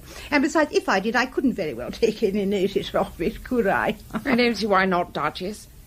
Tommy, surely you're not suggesting that the Vane woman murdered Philip Boys because of his books? Yeah, because of her own, more likely. I think the whole thing's a publicity stunt gone wrong. Now, it'll be a case of hanging the goose that lays the golden eggs, what? Well, unless Whimsy can pull off one of his conjuring tricks, of course. Oh, I do hope you do, Lord Peter. So do I, Mr. Tutton. What's more, I really think I might. With the help of others, naturally. Help? Oh, Peter has all these marvellous women to assist him, you know. Women? What women, Duchess? Women detectives. Only, of course, they're not real detectives, you know. Oh, no. They're not sleuths like Peter, that is, or policemen like Charles Parker, bless him. They're organised by a Miss Clemson. She runs a typing bureau in West London, only it isn't a typing bureau at all, of course, although it has to take on occasional work to keep up appearances. But most of the time, you see, the females who work there are employed answering shady advertisements in the newspapers and chasing up blackmailers and white slavers and the most appalling scoundrels and bringing them to justice. It's so exciting. Mother. Yes, dear. Oh, I see, yes, of course. Yes, well, Peter's very reticent about them, you see, but they do so much good work. I'm sure he's very proud of them, really. They're all what are known as superfluous women. Such an unfair word. Quite cruel, really. But they're most certainly not superfluous anymore. What do you call your women, dear? What's the name you have for them? Look, Mother, please. Your cattery. That's it. It's his cattery. Meow. It's so amusing. Although, of course, one wouldn't be so indiscreet as to use the term in their presence. Of course not. But do tell us, Lord Peter, what this Miss Vane is like. Have you talked to her? I saw in the papers that she'd had hundreds of offers of marriage. Out of one nose into the other. What? You know, Tommy, there are times Peter. Yes, Mater. I do wish, dear, you'd go and see what's happened to Gerald. Tell him his tea's getting cold.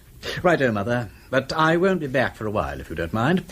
I want to have a chat with Freddie about the case. Stocks and shares angle, don't you know? He's an ass about everything else, but he does seem to understand them. You're very well, dear.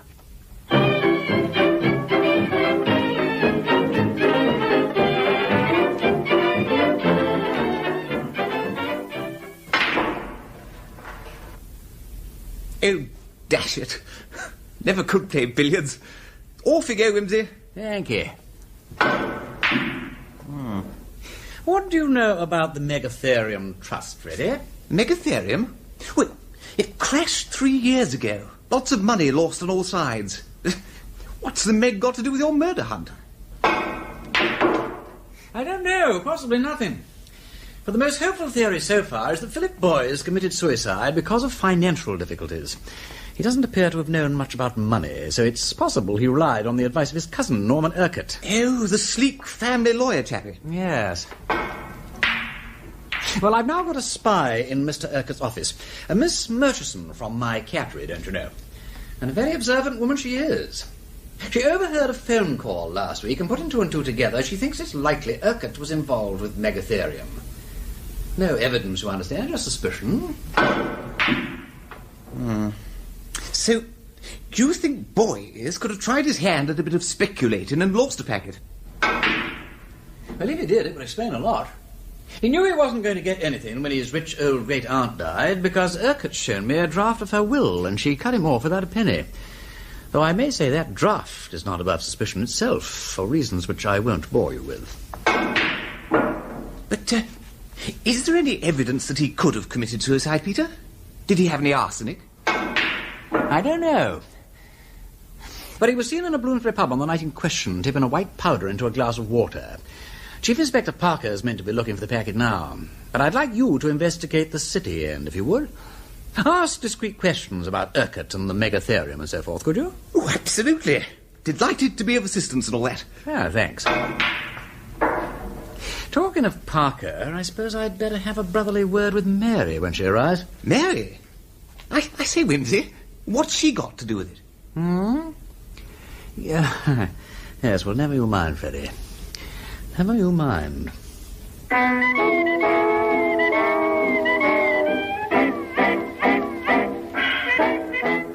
I say, Mary, do you say anything of old Parker these days? I've had dinner with him once or twice when I was in town. Have you? Oh, he's a very decent sort. Reliable, homespun, that sort of thing. Not amusing, exactly. A little solid. As you say, a little solid. I should hate anything upsetting to happen to Parker. He'd take it hard. I mean to say, it wouldn't be fair to muck about with his feelings and so on. Worried, Peter? No. But I'd rather like him to have fair play. Well, I can't very well say yes or no until he asks me, can I? Can't you? Well, not to him. Would upset his ideas of decorum, don't you think? Yes, I suppose it would. But it would probably upset them just as much if he did ask you.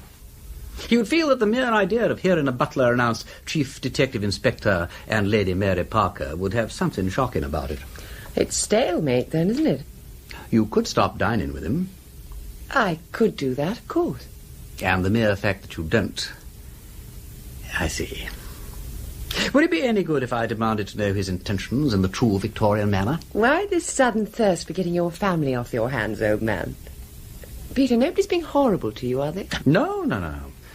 Oh, I'm just feeling rather like a benevolent uncle, that's all. Old age creeping on. That passion for being useful which attacks the best of us when we're getting past our prime. Like me with the house decorating. Oh, I designed these pyjamas, by the way. Don't you think they're rather entertaining? I expect Chief Inspector Parker prefers the old-fashioned nightgown. Never mind, I shall be brave and devoted. Here and now I cast off my pyjamas forever. No, look, not here and now. Respect a brother's feelings. But you tell me what I want to know. I am to inform my friend Charles Parker that if he will abandon his natural modesty and propose, you will abandon your pyjams and say yes. Yes. Thank you, Peter.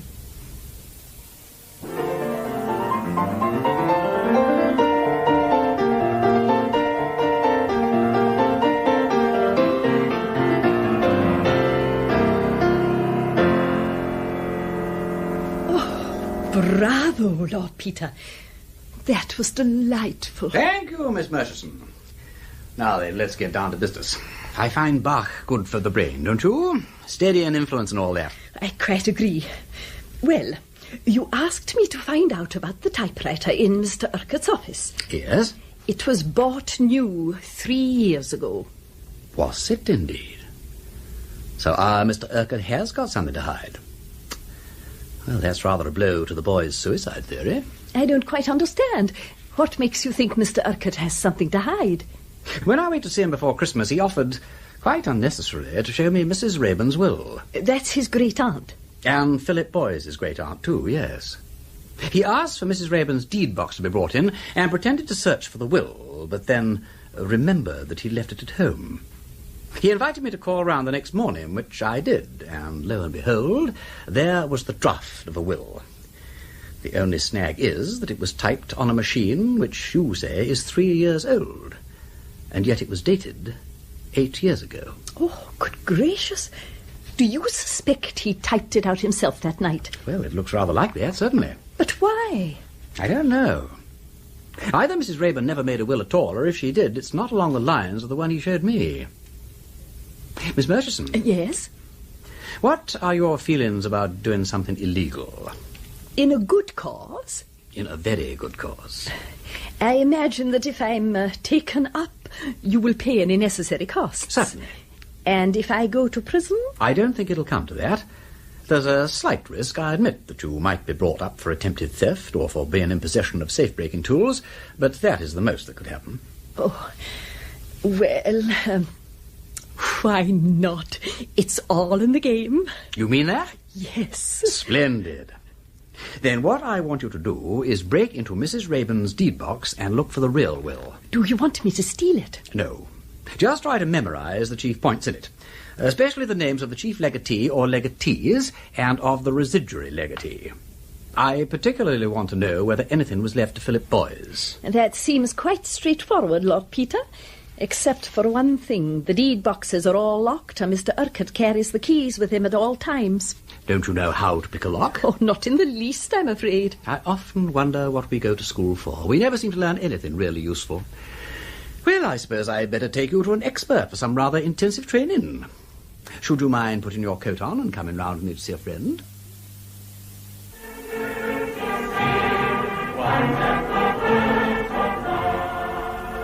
Oh dear, we seem to have struck a meeting. Oh well, it can't be helped. Let's go in and wait.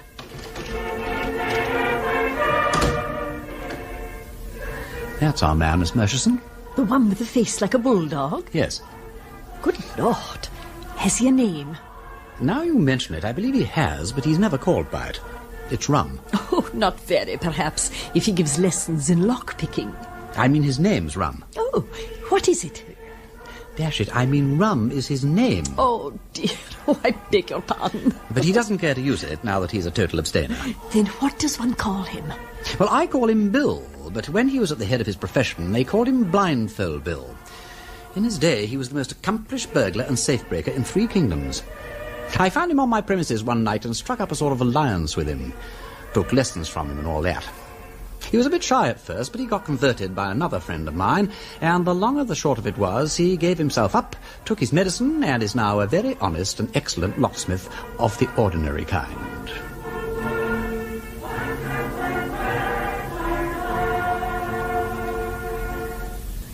Oh, hello, he spotted us. Hallelujah, hallelujah, welcome one and welcome all. Believe me, here is a dear brother and sister in the Lord, as has come out of the haunts of the rich and the riotous living of the West End to join us with singing the songs of Zion. Let us sing and give praise. Hallelujah. We know that many shall come from the east and from the west and sit down at the Lord's feast, while many that think themselves chosen shall be cast into outer darkness.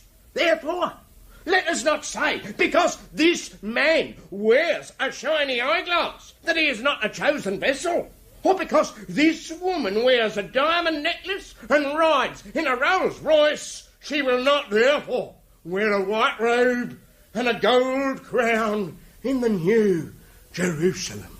Let us unite now in thanksgiving for heaven's mercies in hymn number 102. And Lord Peter, sir, I'll be with you in a moment.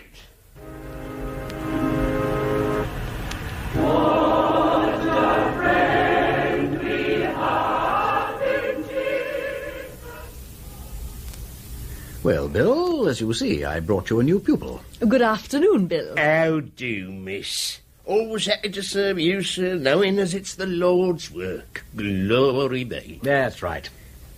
Now, Bill, I've got my eye on a solicitor's deed box. Ooh. This lady can get access to it if you can show her the way inside it. Course I can. There ain't a deed box in this here city what I couldn't open blindfold in boxing gloves and a stick of boiled macaroni. I know, Bill, but it ain't you that's got to do it. Can you teach the lady how to work it? Sure I can. What kind of lock is it, lady? Oh, I don't know. An ordinary lock, I think. I mean, it has the usual sort of a key, not a Brahma or anything like that. Then half an hour will teach you all you want, miss. Now, let's see now.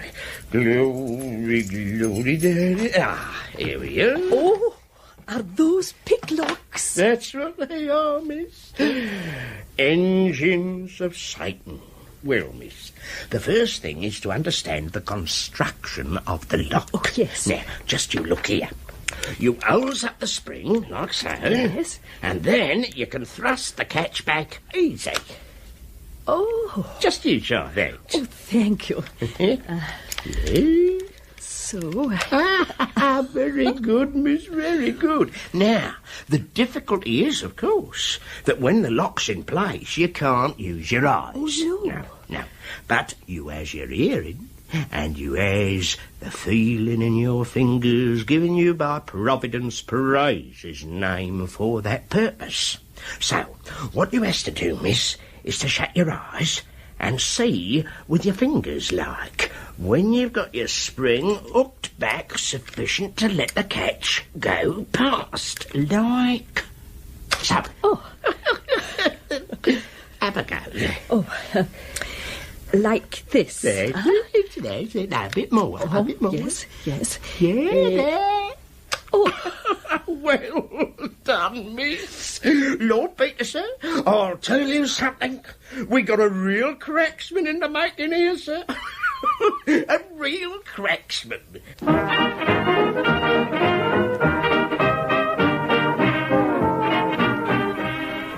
So you managed to break into the box. Well done, Miss Murchison. Now calm down and tell me everything that happened from the beginning. Oh, yes, Lord Peter. I'm so sorry, I'm rather excited. Well, I decided that the best time to attempt the job was after work, as there's always someone else in the office at lunchtime. So, what I did was type out the first page of a very long affidavit incorrectly. That is, leaving out an important paragraph. Mr. Urquhart noticed it at once and was very cross, because it had to go round to another solicitor's before 10 the next morning. So I offered to stay on and retype it. Having already done so, of course. Quite so. I then waited until I was sure both Mr. Urquhart and Mr. Pond were safely on the tube, and then I got to work. Incidentally, the Rayburn box has been moved, I'm sure, in the last day or so, and was on a top shelf underneath 4 others. How tiresome. Extremely, because I had to stand on my chair to get it down, and I was in the process of doing this when I heard someone at the door. Are you looking for something, Miss Murchison? Oh, Mr. Pond. Oh, how you startled me. I thought you'd gone. I presumed you had, too. I have merely returned to collect a little parcel I forgot. What is your business here at this time of night? Oh, I had some extra typing to do. Left out a barely paragraph on page 1. It would be page 1, of course. And he wants the type round at Hanson's by 10 o'clock. Yes. Those machines make you careless. Ah, well, I must hurry along. Good night again, Miss Murchison. Good night. Oh, by the way, were you looking for something? Oh, yes. I was looking for a mouse. I was just sitting working when I saw it run along the top of the cupboard and up into the wall behind those boxes. Dirty little beasts. The place is overrun with them. I've often said we ought to have a cat here. No hope of catching it now, though. You're not afraid of mice, apparently. Oh, no. In your day, I suppose all women were afraid of mice. Yes, they were. But then, of course, their garments were longer. Oh, rotten for them. They were very graceful in appearance. And now, Miss Murchison, I beg you to step down from that chair and allow me to assist you in replacing those boxes. Oh, there's no need, Mr. Pond. Yes, there is, Miss Murchison. I hope the whole operation wasn't plagued with interruptions like that, Miss Murchison. Fortunately not. But I was worried that Mrs. Hodges, the cleaning lady, would shortly be in, so I had to be quick. I got the box down and then slipped into Mr. Urquhart's private office, where I couldn't be observed through the window. Oh, by this time my hands were cold and shaking, and I was not in the best condition to profit by Bill's instructions. So I took a few deep breaths and resolved not to hurry myself. I took one of Bill's keys, I slipped it into the lock, I turned it, I twiddled it. For years, it seemed, I was scratching about aimlessly. Suddenly I felt the spring press against the hooked end. I felt the lever move, and then, click, the lock was open. And inside the box? Not a great many papers. No will. Not even a copy of a will. Two things only I thought interesting. One was a power of attorney dated January 1925, giving Mr. Urquhart full powers to act for Mrs. Rayburn. Interesting. And the other? A deed of trust, making over the whole of her property to him, in trust for herself, and providing that he should pay her personal expenses every year. Very interesting. What was the date of that one? July 1920.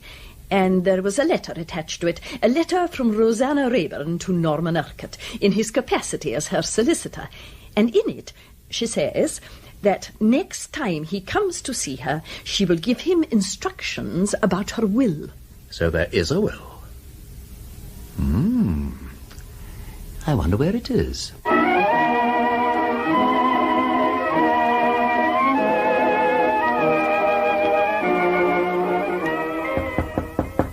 Come in. Peter, come in. You come about Philip Boy's packet of powder? Not this time. I don't suppose you'll hear anything more of that. I don't think it's suicide anyway, after all. No, old Parker Bird, it's, well, it's a rather more delicate matter. It's about my sister. About Lady Mary? Yes. Yes, I understand she's been going about with you, dining and all that sort of thing, what? Oh. Lady Mary's honoured me on one or two occasions with her company.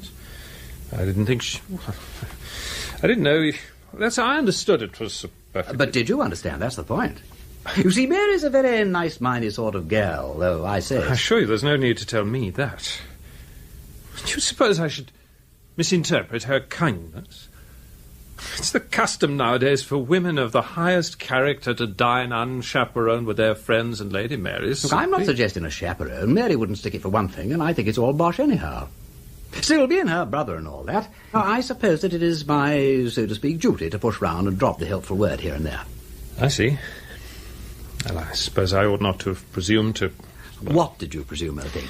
Nothing to which anybody could object. What are you thinking of, Whimsy? If you imagine I have ever said a word to her that couldn't be said with the greatest propriety... In the presence of her mother, you wrong the purest and sweetest woman that ever lived and insult your friend.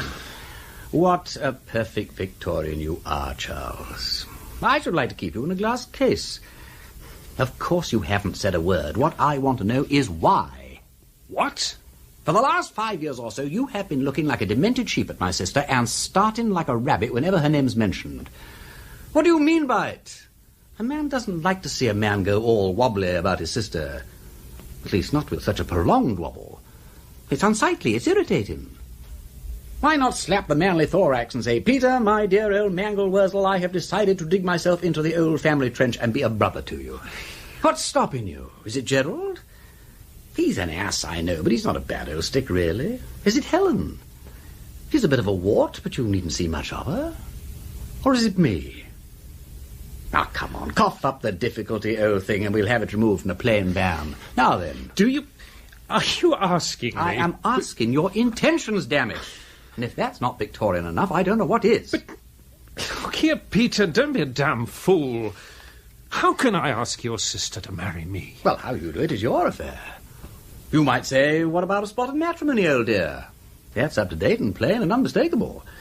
Or you could go down on one knee and say, will you honour me with your hand and heart, which is pretty and old-fashioned and has the merit of originality in these times. Or you could write, or wire, or telephone. But I leave that to your own individual fancy. You're not serious. Oh, God, shall I ever live down this disastrous reputation for tomfoolery?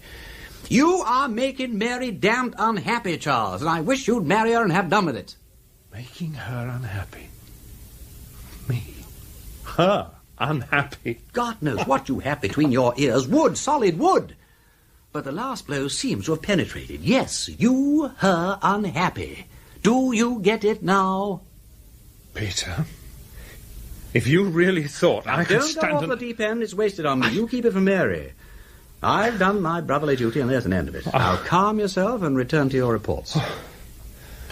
Oh, Lord, yes. Yes, before we go any further, I have got a report for you. You have? Yes. Well, why didn't you say so at first?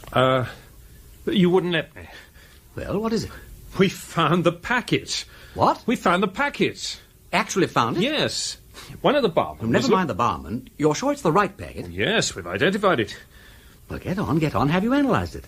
They're doing that now. Great Scott. And I'd virtually given up the suicide theory. Oh, and now I'll have to resurrect it. Why on earth did you give it up? Because of Norman Urquhart's activities. Oh, I know it's been shown in court that he couldn't have poisoned boys, but his behaviour has been dash suspicious. He's been so desperate to conceal Rosanna Rayburn's will, he actually faked a substitute to show me. Now, why? If Boys committed suicide, what has he got to hide? Oh, good God. Of course. Of course what? Well, he didn't fake it for me. He faked it for Boys. No, I don't understand. Look, listen. Rosanna Rayburn leaves her money to split between her two great nephews. Yeah? Urquhart knows this, and knowing Boyce's defeatist temperament encourages him to speculate in the Megatherium Trust. Megatherium crashes. Boyce, heavily in debt, comes to Urquhart, asks if he has any expectations from the old lady. Urquhart whips out fate will that shows he hasn't. Boyce, in despair, goes to Bloomsbury pub and takes fatal dose of arsenic. Urquhart collects both shares of Aunt Rosanna's fortune. Q.E.D. Yes? Oh, yeah. I see. Thank you. They've analysed the contents of the packet. And was it arsenic? Bicarbonate of soda. Ian Carmichael, Dowager Duchess Charlotte Mitchell, Chief Inspector Parker Gabriel Wolfe, Miss Murchison Betty Huntley Wright, Lady Mary Wimsey Maria Aitken, Freddie Arbuthnot Christopher Schooler, Mrs. Freak Dimsworthy Margaret Guess, Bill Rum Captain Tommy Bates and Pond Peter Woodthorpe. Lord Peter Wimsey is attempting to prove the innocence of Harriet Vane, who is awaiting retrial for the murder of her ex-lover Philip Boyce. Suspecting that Norman Urquhart, Boyce's cousin, is deceiving him about the will made by Rosanna Rayburn, the great-aunt of both men, he decides to enlist the services of a colleague to investigate further. I have a job, Miss Climpson, which I should like you to undertake yourself. I can't trust anybody else. How kind of you to put it like that, Lord Peter. The trouble is, I can't in the least tell you how to set about it. It all depends on what you find when you get there. I want you to go to Windle in Westmoreland and get hold of an imbecile and paralysed old lady called Mrs. Rayburn, who lives at a house called Applefold.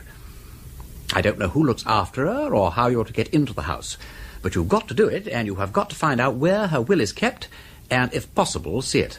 Dear me. And what's worse, you've only got about a week to do it in. That's a very short time.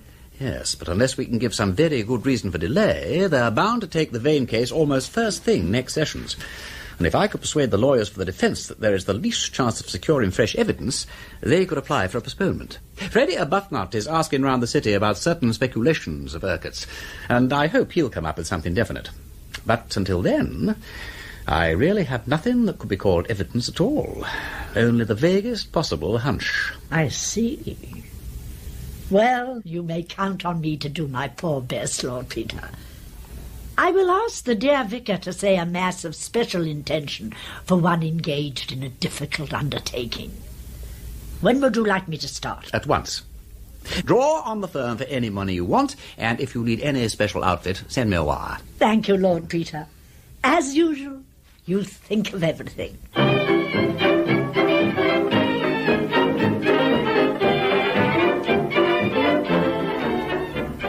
Well, Freddie, here's luck. Cheerio. Well, has anything transpired, as the journalists say? I've been sleuthing like stink on the tracks of your man, Wimsey. Really, don't you know, I saw a man yesterday who knows a fellow who had it from a chappie that said Urquhart had been dipping himself a bit recklessly off the deep end. In the Megatherium Trust? Yes. Are you sure? Well, not to say sure, but This man, you see, owes me one, so to speak, for having warned him off the megatherium before the band began to play. And he thinks if he can get hold of the chappie that knows, well, not the fellow that told him, you understand, but the other one, that he might be able to get something out of him, don't you see? Especially if I was able to put this other chappie in the way of something or other, what? And no doubt you have secrets to sell, Oh, well, I dare say I could make it worth this other chappie's while. Well, push it along, old chap. The sooner we have something definite on Urquhart, the better. Righto. I'll let you know the very second I hear anything. Peggy. You seem to be a bit down in the dumps, old man. Oh, it's this damned enforced idleness, Freddy. There's nothing I can do at present except wait.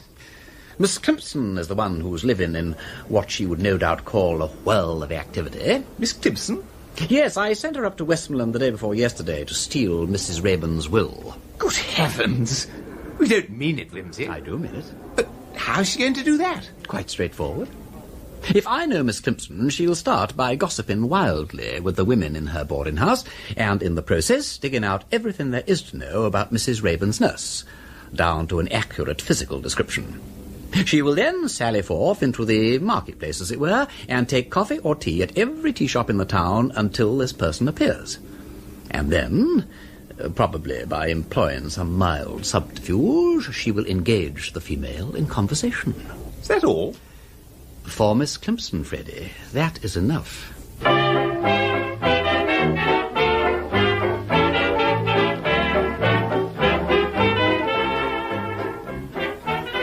Excuse me. Yes, I think this little parcel must be yours. I picked it up just now in the doorway, and I've asked all the other people in the cafe. No, it isn't mine. Oh, so kind of you, but I have all my parcels here. How very odd. I was sure someone must have dropped it coming in here. I wonder what I'd better do with it. You could hand it to the cashier, in case the owner came here to claim it. Well, now, so I could. Oh, how clever of you to think of it. You must suppose me very foolish, but the idea never occurred to me. I'm not a very practical person, I'm afraid. I should never do to take up your profession, should I? Though I've always loved the idea of wearing a uniform, any little emergency leaves me quite bewildered. It's largely a question of training. And of self-training, too, of course. Won't you sit down? Oh, thank you. All these little weaknesses can be cured by placing the mind under a higher control. Don't you believe that? Yes, I suppose that's true. It's such a mistake to imagine that anything in the mental sphere is large or small. Our least thoughts and actions are equally directed by the higher centres of spiritual power, if we can bring ourselves to believe it. Well, this book I'm reading, Can the Dead Speak, is quite insistent on that point. Oh, are you a student of spiritualism? Oh, I am indeed. Yes, under the guidance of dear Mrs. Craig, who is such a wonderful teacher to me. How interesting. But isn't it a wee bit dangerous? I've been told I'm sensitive myself, but I have never dared to try. Is it wise to open one's mind to those supernatural influences? It's not dangerous if you know the right way. Oh, I've had the most marvellous talks with the dear ones who passed over. Really? How interesting. Yes. Unfortunately, I'm not mediumistic myself. Well, not yet, that is. I can't get anything when I'm alone. But Mrs. Craig says that I'm wonderfully sympathetic. We get the most wonderful results when we sit together. I'm sure you do. This Mrs. Craig... Oh, you'd like her. I'm quite certain of that. Unfortunately, she's abroad just now. Is she indeed? Yes. Yes, I quite miss our little sessions. I wonder... You yourself are a medium, you say? I've been told so, yes. Oh, I wonder whether... If we sat together... Oh, well... Oh, I don't really like to. Oh, do. You're such a sympathetic person. I'm sure we should get good results. And the spirits are so pathetically anxious to communicate. Of course, I wouldn't like to try unless I was sure of the person. There are so many fraudulent mediums about. There certainly are. Come up and see me this evening. Oh, now do. We'll have supper together, and then we'll just have one quiet sitting to see whether you really are a medium. Oh, I've no doubt you are. Very well. Thank you. What is your name, by the way? Caroline Booth, Miss Caroline Booth. I nurse to an old paralysed lady in the big house along the Kendall Road. Are you? My name is Clemson. I'm staying at Hillside View. Now, do tell me, how do I get to you?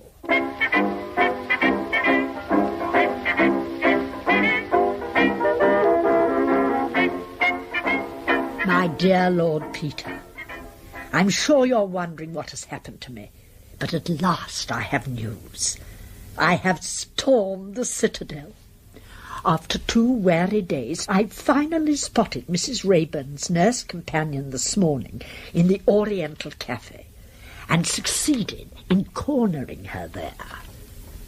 She proved to be remarkably easy to engage in conversation, a fact I attributed to the somewhat solitary life she must be forced to lead in the old lady's household. And it was not long before she had divulged to me that her great interest in life was spiritualism. My dear Lord Peter, I cannot deny that, when she revealed this, I saw in a single moment of illumination a whole plan complete and perfect in every detail. As a result, tonight Miss Booth and I shall sit together at a séance.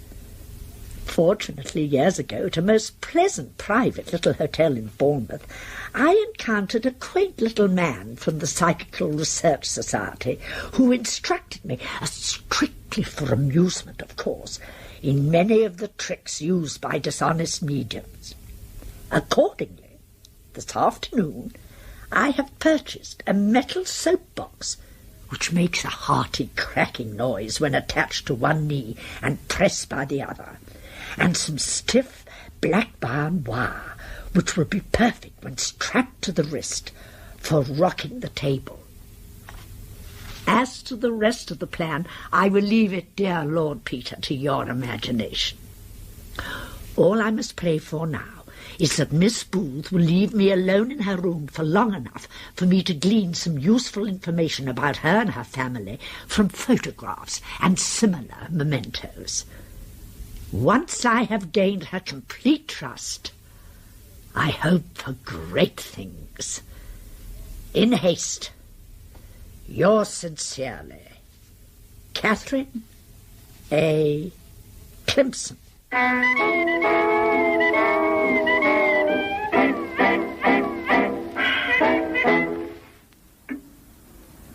Ah, photographs. My dearest Caroline, from her ever-loving Harry. Not a brother, I fancy. Photographer's address? Coventry. Now, what happened to Harry? Not matrimony, obviously. Death, perhaps? First-class frame and central position, bunch of hothouse narcissi in a vase. Yes, I think Harry has passed over. Most satisfactory. Oh!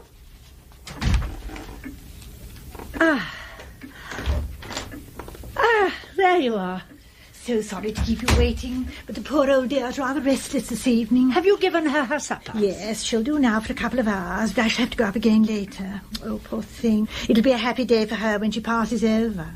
Now, shall we begin at once? I'm so eager to try. Very well. Well, we usually use this little bamboo table here.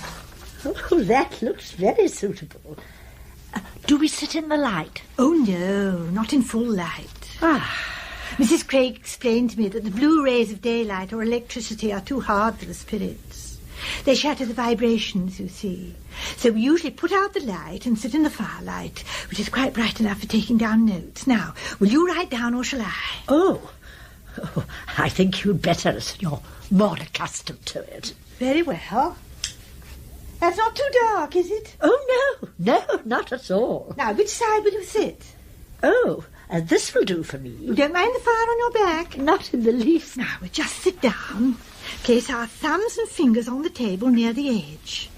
And at first I think it's better not to talk till a rapport is established, you know. So we just wait? Yes. We just wait.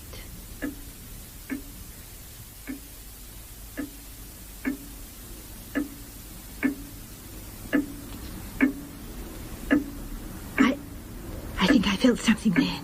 Yes. I've got a feeling like pins and needles in my fingers. So have I. We shall get something soon. Oh, yes. I feel as though something is gripping the back of my neck. So do I. I'm tingling from head to foot. Oh, it moved. Did it? Yes, didn't you feel it? Oh, there it goes again. And again. I say, you're a wonderfully strong medium. Am I really? Oh, how exciting. Shall we speak to it? Oh, yes, let's not waste any more time. Is there a spirit there? Will you give 1 knock for yes and 2 for no?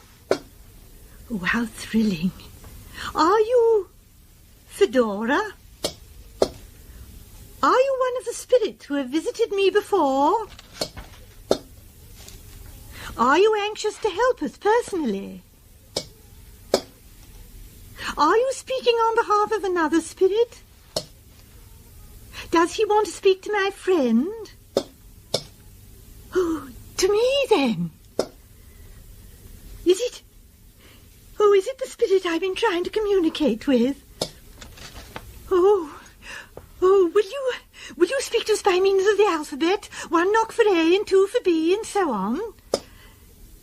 What is your name? C, D, E, F, G, H, A. Oh, Harry. Oh, at last. Oh, how are you? Are you happy? No. Oh, Harry, it wasn't my fault. I had my duty to think of. Oh, love ought to come first, I know that now, but, well, I was only a girl then. Won't you forgive me? Oh, I'm so glad. Have you any special message for me, Harry? C... C-O... C-O...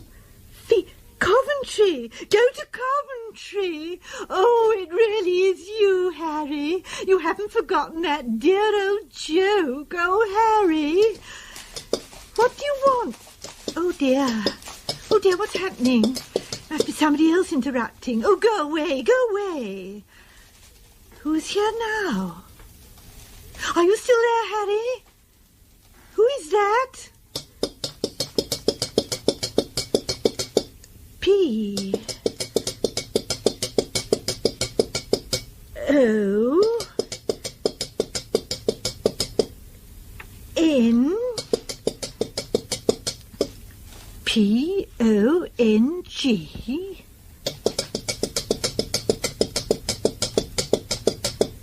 P O N G O Pongo. Pongo, who are you?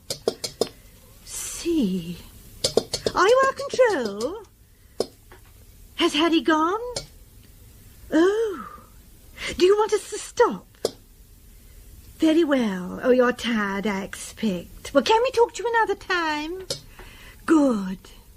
Well, good night then, Pongo. And thank you. Oh. Anything to report about Urquhart? Oh, rather, yes. Definite confirmation, all that. He was involved in the megatherium when it crashed, no doubt about it. And he was in pretty deeply, too. He must have lost a lot of money. Good, that's very satisfactory. So we can tentatively assume he killed Philip Boys in order to get his share of their great-aunt's fortune too, huh? Ah. Can we? I fancy so. Subject to ratification by Miss Climpson, of course. Oh, yes. How's the old gal doing with her seances? Splendidly. I had another letter this morning. The poor old nurse trusts her implicitly now, and she feels utterly beastly about deceiving her. But she hasn't given up, praise be. They moved on to the Ouija board last time. The poor old Pongo was rather awkward about it, I'm afraid. Said it was because he'd never learnt to write whilst on Earth. Pongo? Their control. He was an Italian acrobat of the Renaissance period, and his full name was Pongocelli. Apparently he lived a sadly irregular life, but redeemed himself by heroically refusing to abandon a sick child during the time of the Great Plague in Florence. He caught the plague and died of it, and is now working out the period of probation for his sins by serving as a guide and interpreter to other spirits. Touching little story, what? Absolutely. Yes. Miss Kimpson said she was rather proud of it, too.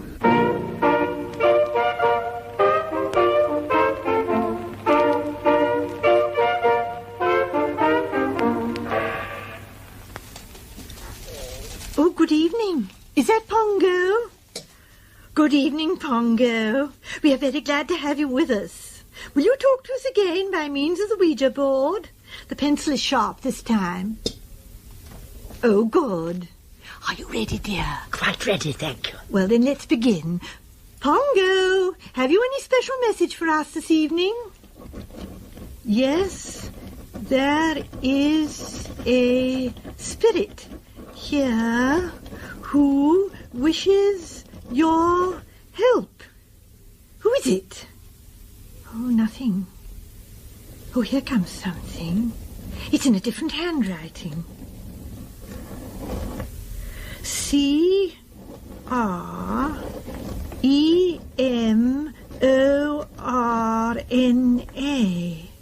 Cremona? This is very strange, Miss Climpson. Cremona was Mrs. Rayburn's stage name. Oh, I do hope. Oh, surely she can't have passed away suddenly. She was perfectly comfortable when I left her. Had I better go and see? Perhaps it's another Cremona. But it's such an unusual name. Why not ask who it is? Oh, good idea. Cremona, what is your second name? Garden. Do you mean Cremona Garden?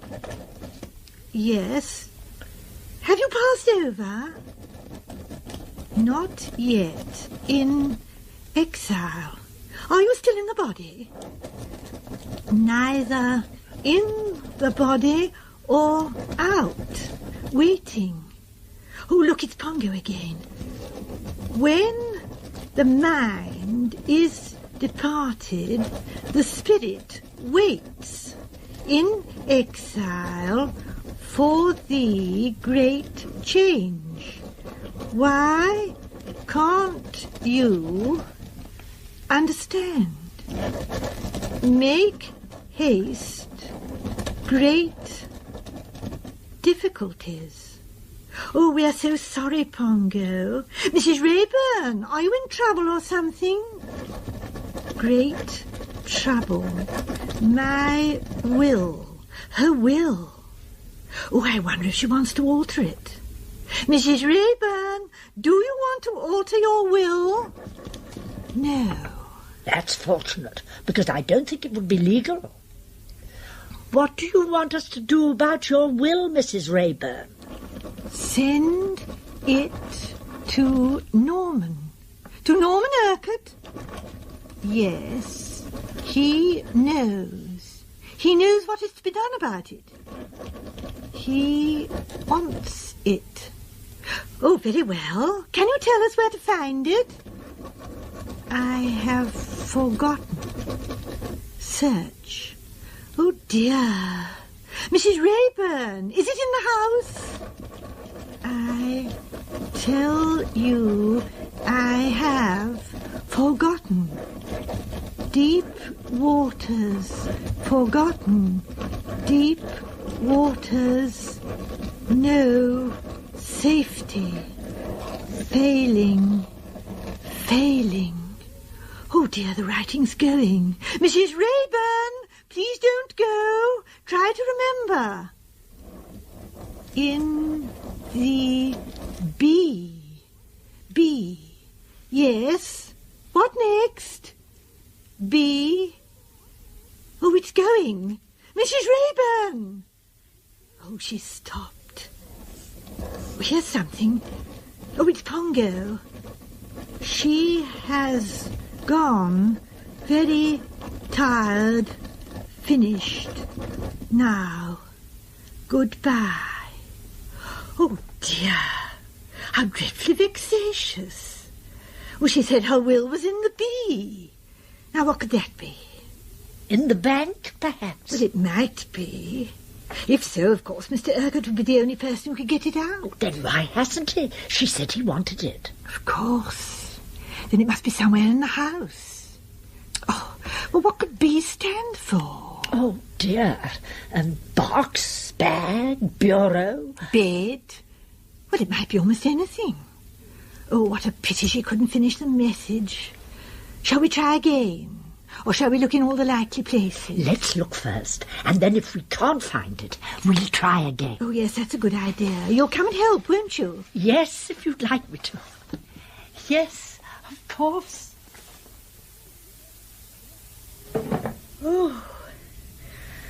Oh, I'd no idea there could be so many possible places beginning with B. There are a lot, aren't there? Oh, it's dreadfully exhausting, isn't it? I mean, wouldn't you like to stop? I can go on searching tomorrow by myself. Oh, it's a shame to tire you out in this way. Oh, I'm not a scrap tired. Now, what's this?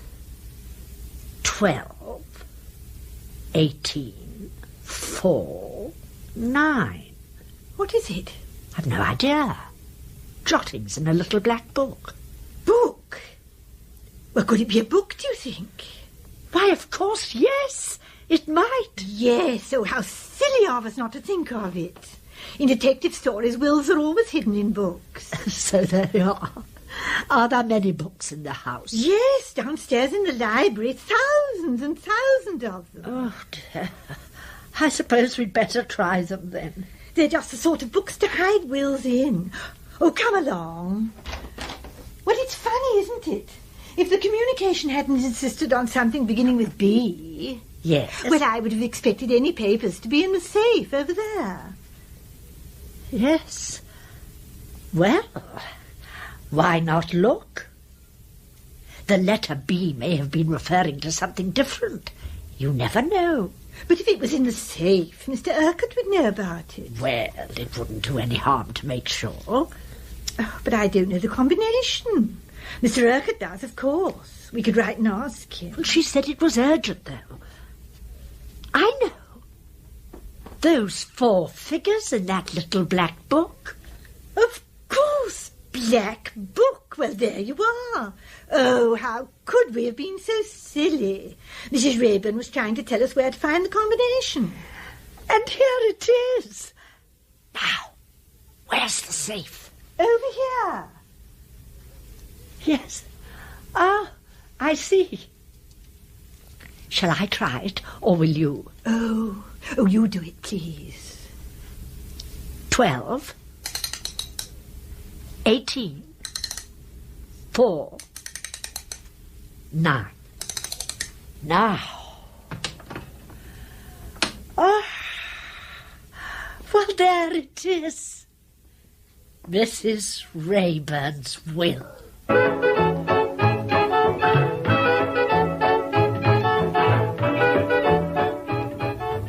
There it was, Freddie, in a long, sealed envelope. Ha! Capital, capital. I say, deuce smart of the old gal to choose the letter B, what? Covers almost anything. Except safe. Yes. Well, don't keep me in suspense, old man. What did the will say? I'll read you the relevant passage. Miss Clemson writes as follows. The property consists of real estate, the house and grounds, and a personalty. Am I not good at legal terms? Which I am not able to calculate exactly, but the gist of it all is this. The real estate is left to Philip Boys absolutely. Now, wait. £50,000 is left to Philip Boys also in cash. I say. The remainder, is not this called the residue, is left to Norman Urquhart, who is appointed sole executor. Well, well. The real estate and 50,000. Worth murdering for what? Undeniably. As residuary legatee, Urquhart now stands to get the lot. We may not know how he killed Philip Boys yet, but by golly, at least we know why. So, where's the will now, Peter? It's been sent on to Urquhart, as requested by the exiled spirit. It should have arrived at his office first post this morning. But won't he destroy it? Oh, you could be right. Could I? Yes. Without that will, I doubt whether it would be possible to convict Urquhart of murder. And what would you rather be convicted of? Murder? Or a charge of tampering with a will? Well... Precisely. I must telephone Miss Murchison. Lord Peter Wimsey has fallen in love with Harriet Vane, who is awaiting retrial for the murder of her former lover, Philip Boys. Convinced Boys was in fact murdered by his cousin, Norman Urquhart, for his share in their great-aunt, Mrs. Raeburn's fortune, Wimsey has suddenly realised that Urquhart now has the opportunity to destroy vital evidence against him. Urquhart and Sons solicitors? Miss Murchison, is that you, Peter Wimsey here? Oh, good morning, Lord Peter. Is anybody in the office? Can you talk? Oh, yes, it's quite all right. Mr. Pond's in with Mr. Urquhart. Good. Is the will safe? Mrs. Raeburn's will? I think so, yes. Urquhart hasn't destroyed it? Not so far as I know. Ah. It arrived from Windle this morning, and Mr. Pond opened the envelope and took the will into Mr. Urquhart. But what did he do with it? Oh, I think he just hid it away. About 2 minutes after Mr. Pond had come out, I pretended to have a query about a letter I was typing and walked straight into Mr. Urquhart's office. He was at the mantelpiece, but as soon as he heard me, he leapt guiltily back to his desk and stuffed a piece of Turkish delight into his mouth. Oh, he's always eating that stuff, you know. Trying to distract your attention from something, what? Yes, Uh-huh. unsuccessfully, though. Above the mantelpiece was a curious dark line which I'm sure isn't normally there, and I think it was a secret panel he hadn't slid back properly. In other words, a hidden cupboard? Yes. Very interesting. Could you break into it, do you think, Miss Murchison? Oh, I don't see why not. I've still got Bill Rum's picklocks, and I haven't forgotten what he taught me about breaking into the deed box. Would you like me to have a go? I would, yes. Then I'll see what I can do after everyone's gone this evening. Splendid. And come round to my flat when you've finished. I'm having a conference this evening with Chief Inspector Parker and Freddie Arbuthnot to discuss all aspects of the case. Oh, very well. I'll have to go now. Mr. Pond is coming back. Goodbye, Lord Peter. Goodbye, Miss Murchison, and good luck.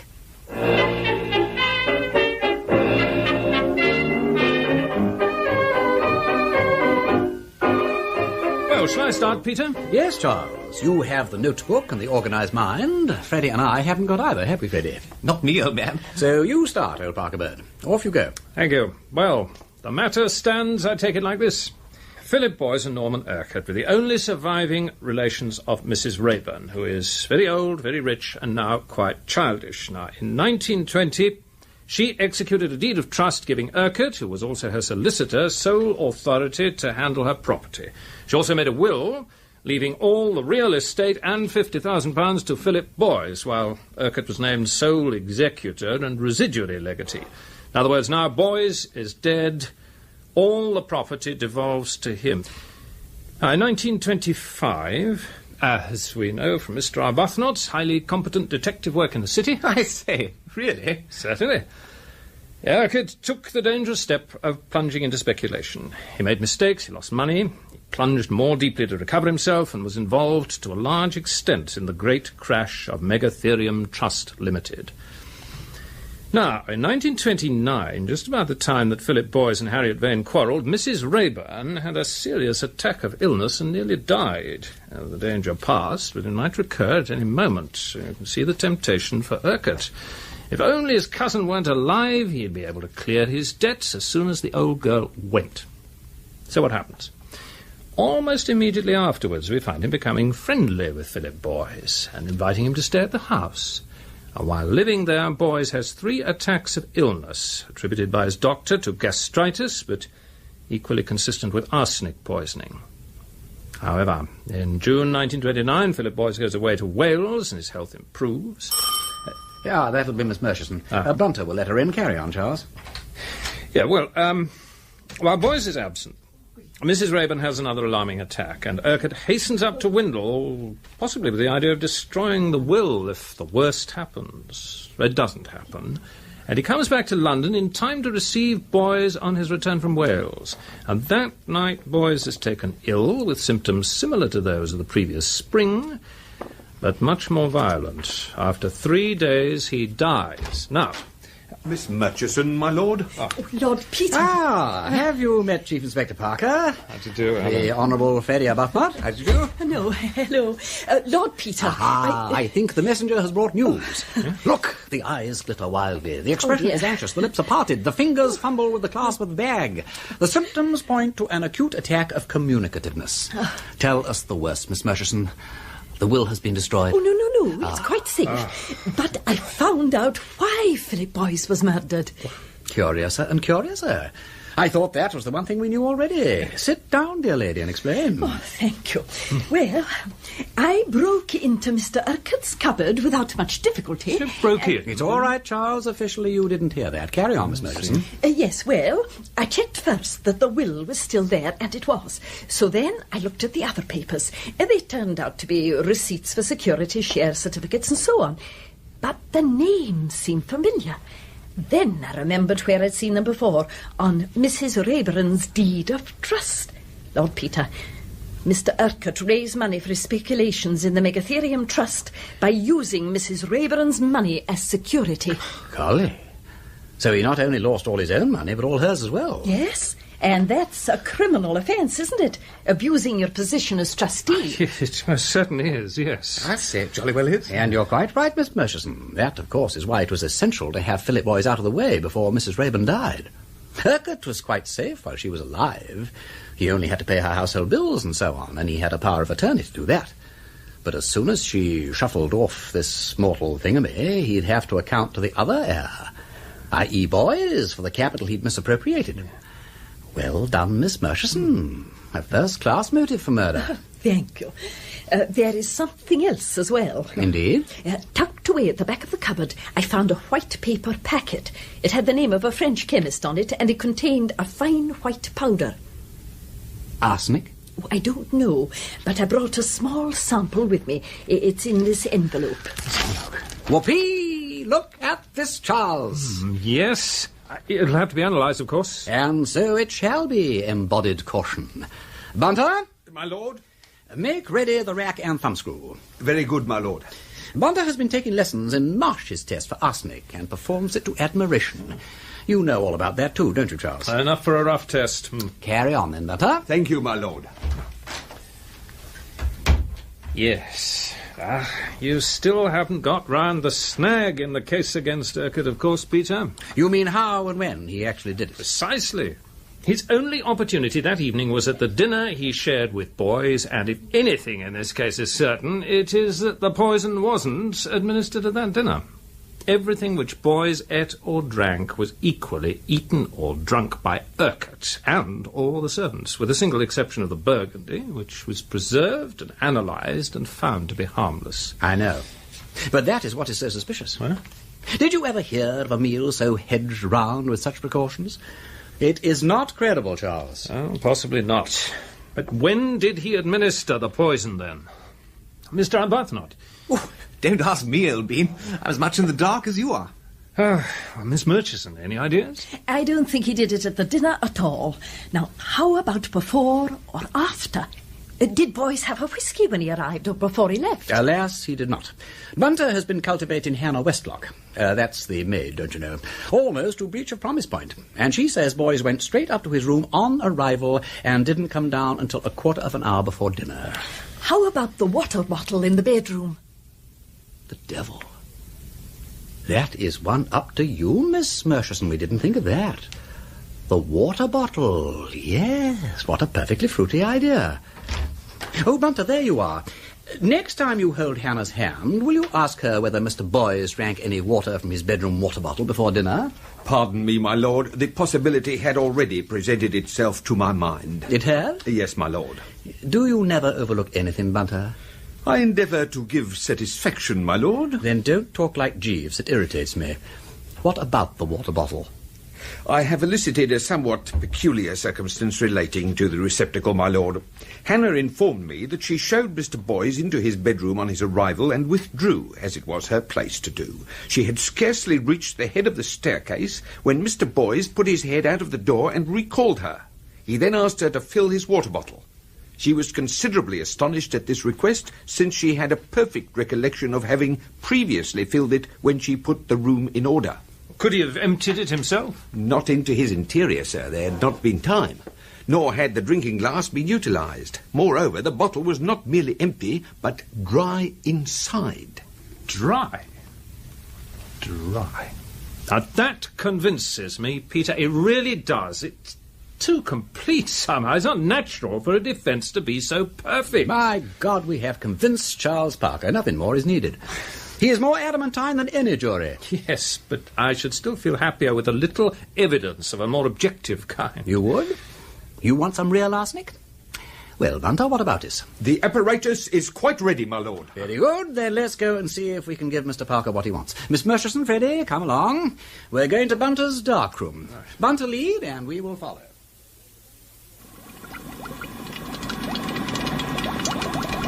You will perceive, my lord, that the apparatus is free from contamination. I see nothing at all. That, as Sherlock Holmes would say, is what you may expect to see when there is nothing there.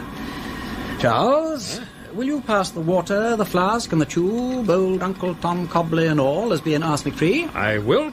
Wilt thou love, cherish, and keep her in sickness or in health? I'm so sorry. Turned over 2 pages at once. Where's that powder?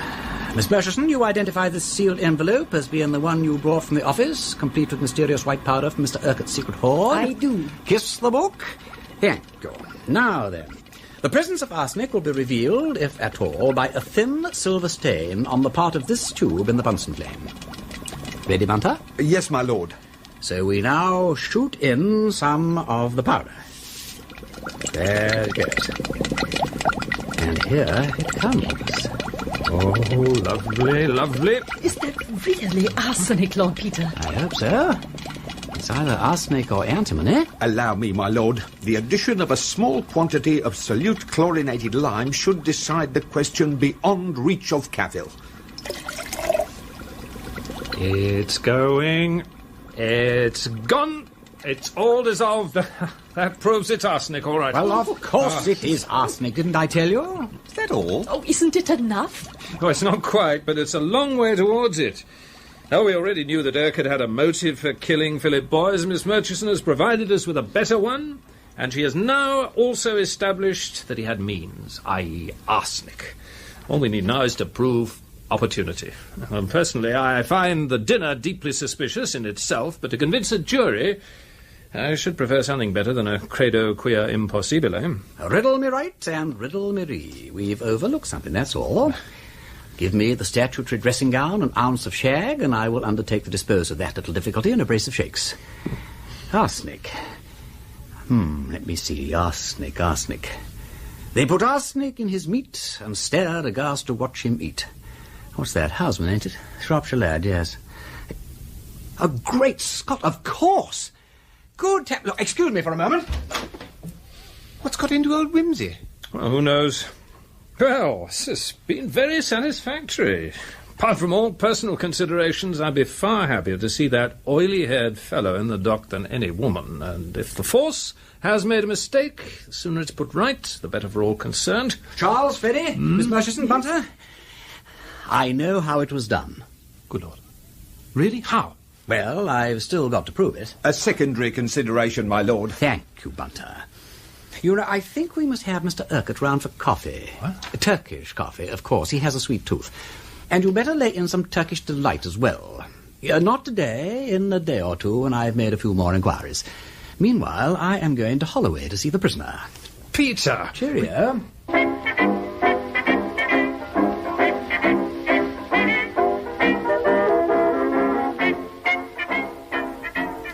Then you won't marry me? No. It wouldn't be fair to you. And besides... Well? I'm frightened of it. One couldn't get away. I'll live with you, if you like, but I won't marry you. But that sort of thing doesn't always work. Dash it, all you ought to know. Oh, I'm sorry. Forgive me alluding to it and all that, but it's frightfully inconvenient. And one has as many rows as if one was married. I know that. But you could cut loose any time you wanted to. But I shouldn't want to. Oh, yes, you would. You've got a family and traditions, you know. Caesar's wife and that sort of thing. Last Caesar's wife. And as for the family traditions, they are on my side for what they're worth. Anything a whimsy does is right, and heaven help the person who gets in the way. We've got a damned old family motto about it. I hold by my whimsy, and quite right, too. Who's to stop me? I suppose they can't stop you, but they can disapprove of me. I am working on that. My sister Mary has just become engaged to Chief Inspector Parker. What? Yes, I know he arrested you, but he's got a good side, too. The fact is, I'm hoping their betrothal will help to let Helen down by degrees. My sister-in-law, don't you know, most frightful snob. My brother Gerald won't give a damn one way or the other. Oh, he'll huff and puff a bit, but he won't care. Not so long as Helen doesn't nag him about it. It'll be all right. So you won't have to stink abroad with your impossible wife and live at obscure continental watering places like people in Victorian novels? Certainly not. They'll even forget I've had a lover? My dear child, they're forgetting that kind of thing every day. They're experts at it. And were supposed to have murdered him? And were triumphantly acquitted of having murdered him, however greatly provoked. Well, I won't marry you then. If people can forget all that, they can forget we're not married. Oh, yes, they could, but I couldn't, that's all. We don't seem to be progressing very fast with this conversation. I take it the general idea of living with me doesn't hopelessly repel you? No, but... Oh, it's all so preposterous. How can I say what I should or shouldn't do if I were free and certain of surviving? Why not? I can imagine what I should do, even in unlikely circumstances, whereas what happens to you in court next week really is a dead cert. Straight from the stables. Well, I can't. Oh, please do stop asking me. I don't know. I can't think. I can't see beyond the next few weeks. I only want to get out of this and be left alone. All right. All right, I won't worry you. Not fair, abusing my privilege and so on. You can't say pig and sweep out under the circs, so I won't offend you. As a matter of fact, I'll sweep out myself. Keep smiling.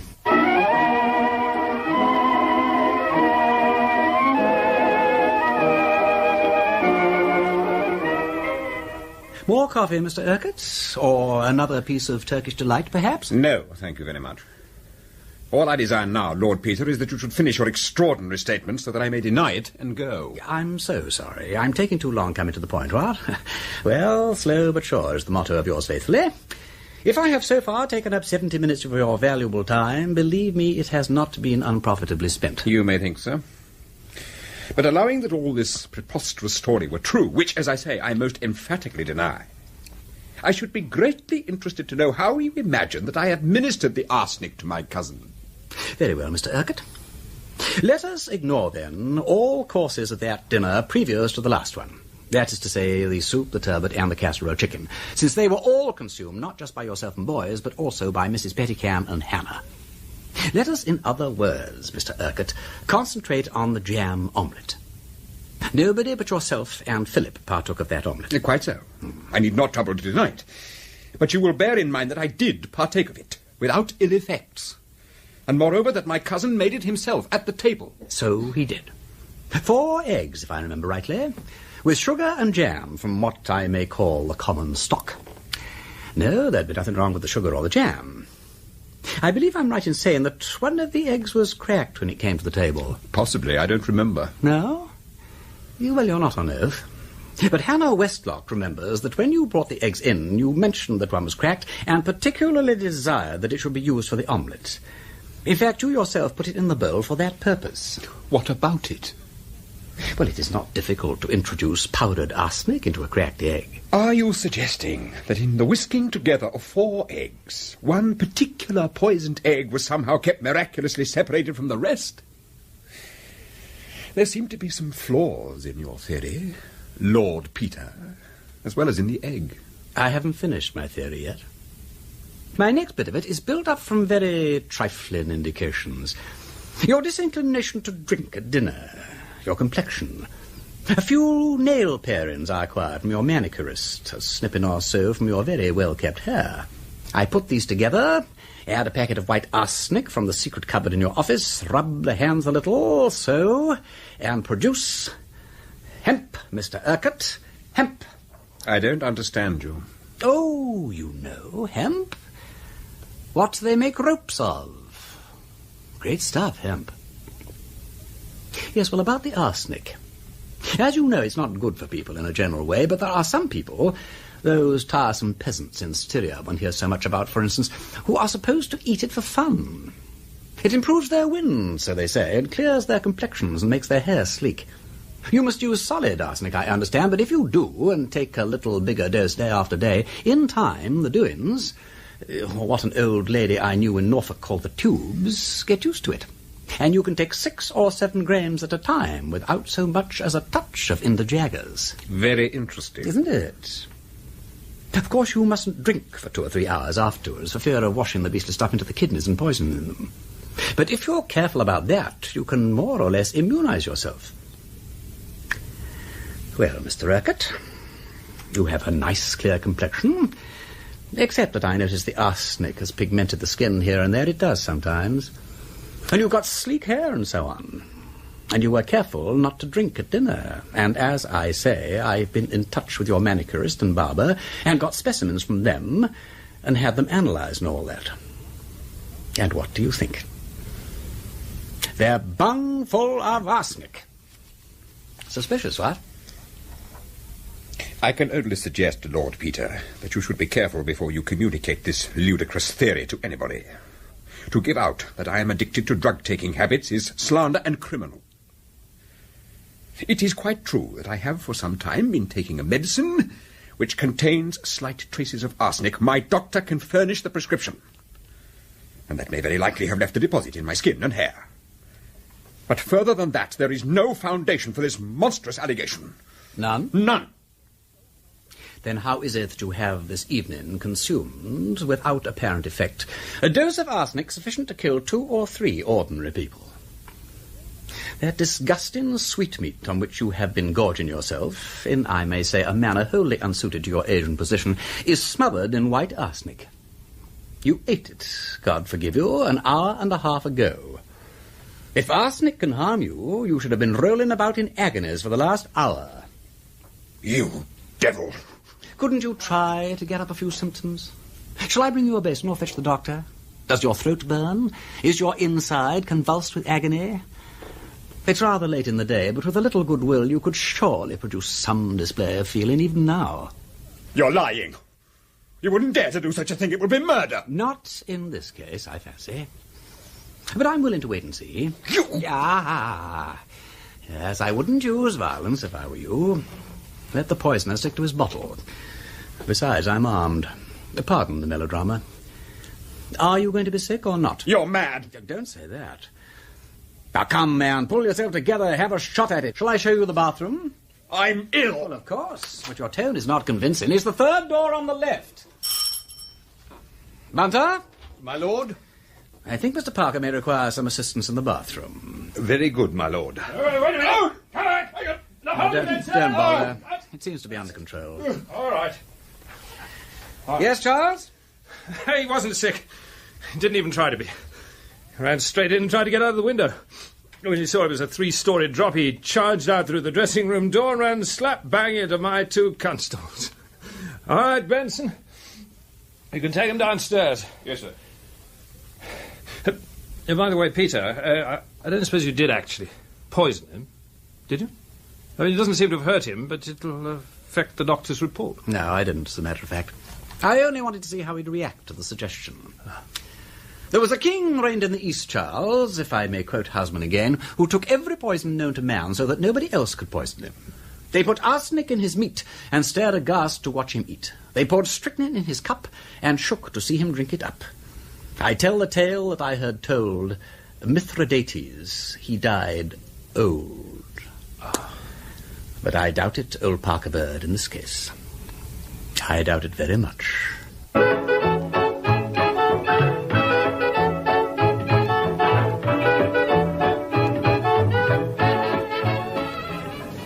Marjorie. You come to pick Miss Vane up when it's over? Yes. Oh, the clerk's just finishing reading the indictment now. And here comes the Attorney General. Millard, I'm instructed that the Crown offers no evidence against this prisoner. Mr. Attorney, do I understand that the charge against the prisoner is withdrawn? Those are my instructions, Millard. In that case, members of the jury, there is nothing left for you but to return a verdict of not guilty. One moment, Millard. Yes, Sir Impey? Millard, on my client's behalf, on Miss Vane's behalf, Millard, I beg your indulgence for a few words. A charge has been brought against her, Millard, the very awful charge of murder. And I should like to make it clear, Millard, that my client leaves this court without a stain upon her character. I understand, Millard, that further information has come to the police which definitely proves the innocence of my client. I also understand, Millard, that a further arrest has been made, and an inquiry will follow, Millard, in due course. Millard, this lady must go forth into the world acquitted, not only at this bar, but at the bar of public opinion. Any ambiguity would be intolerable. And I am sure, Millard, that I have the support of the learned Attorney General for what I say. By all means. I am instructed to say, Millard, that in withdrawing the charge, the Crown proceeds from complete conviction of her absolute innocence. I am very pleased to hear it. Prisoner at the bar, the Crown, by unreservedly withdrawing this dreadful charge against you, has demonstrated your innocence in the clearest possible way. I most heartily congratulate you on this very satisfactory ending to your long ordeal. Members of the jury, do you find the prisoner guilty or not guilty? Not guilty, Millard. Very good. The prisoner is discharged without a stain on her character. Next case.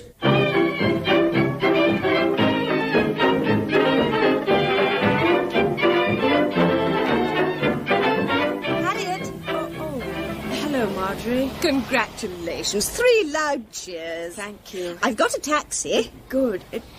Where is Lord Peter Wimsey? I must thank him. No, you won't. He drove off just now with his brother, the Duke of Denver. Oh. Don't worry, he'll come and see you. I don't think he will. Oh. Too decent, you mean? Yes. Perhaps you're right. Yes, I think you are right.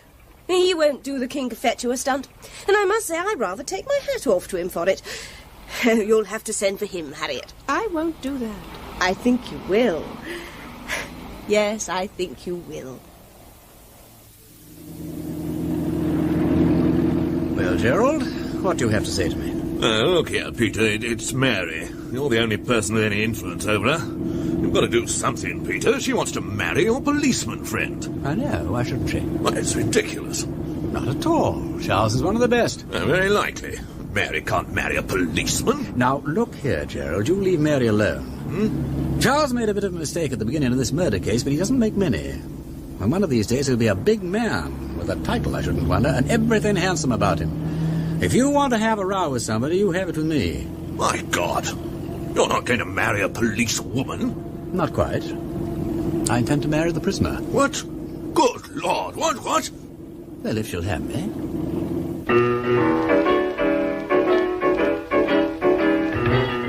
In the last episode of Strong Poison, the parts were played as follows.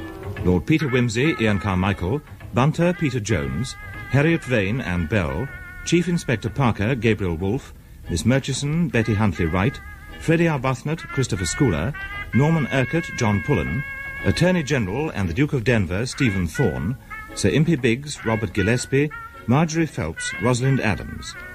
Turkish Delight was adapted by Chris Miller from the book Strong Poison by Dorothy L. Sayers. The programme was produced by Simon Brett.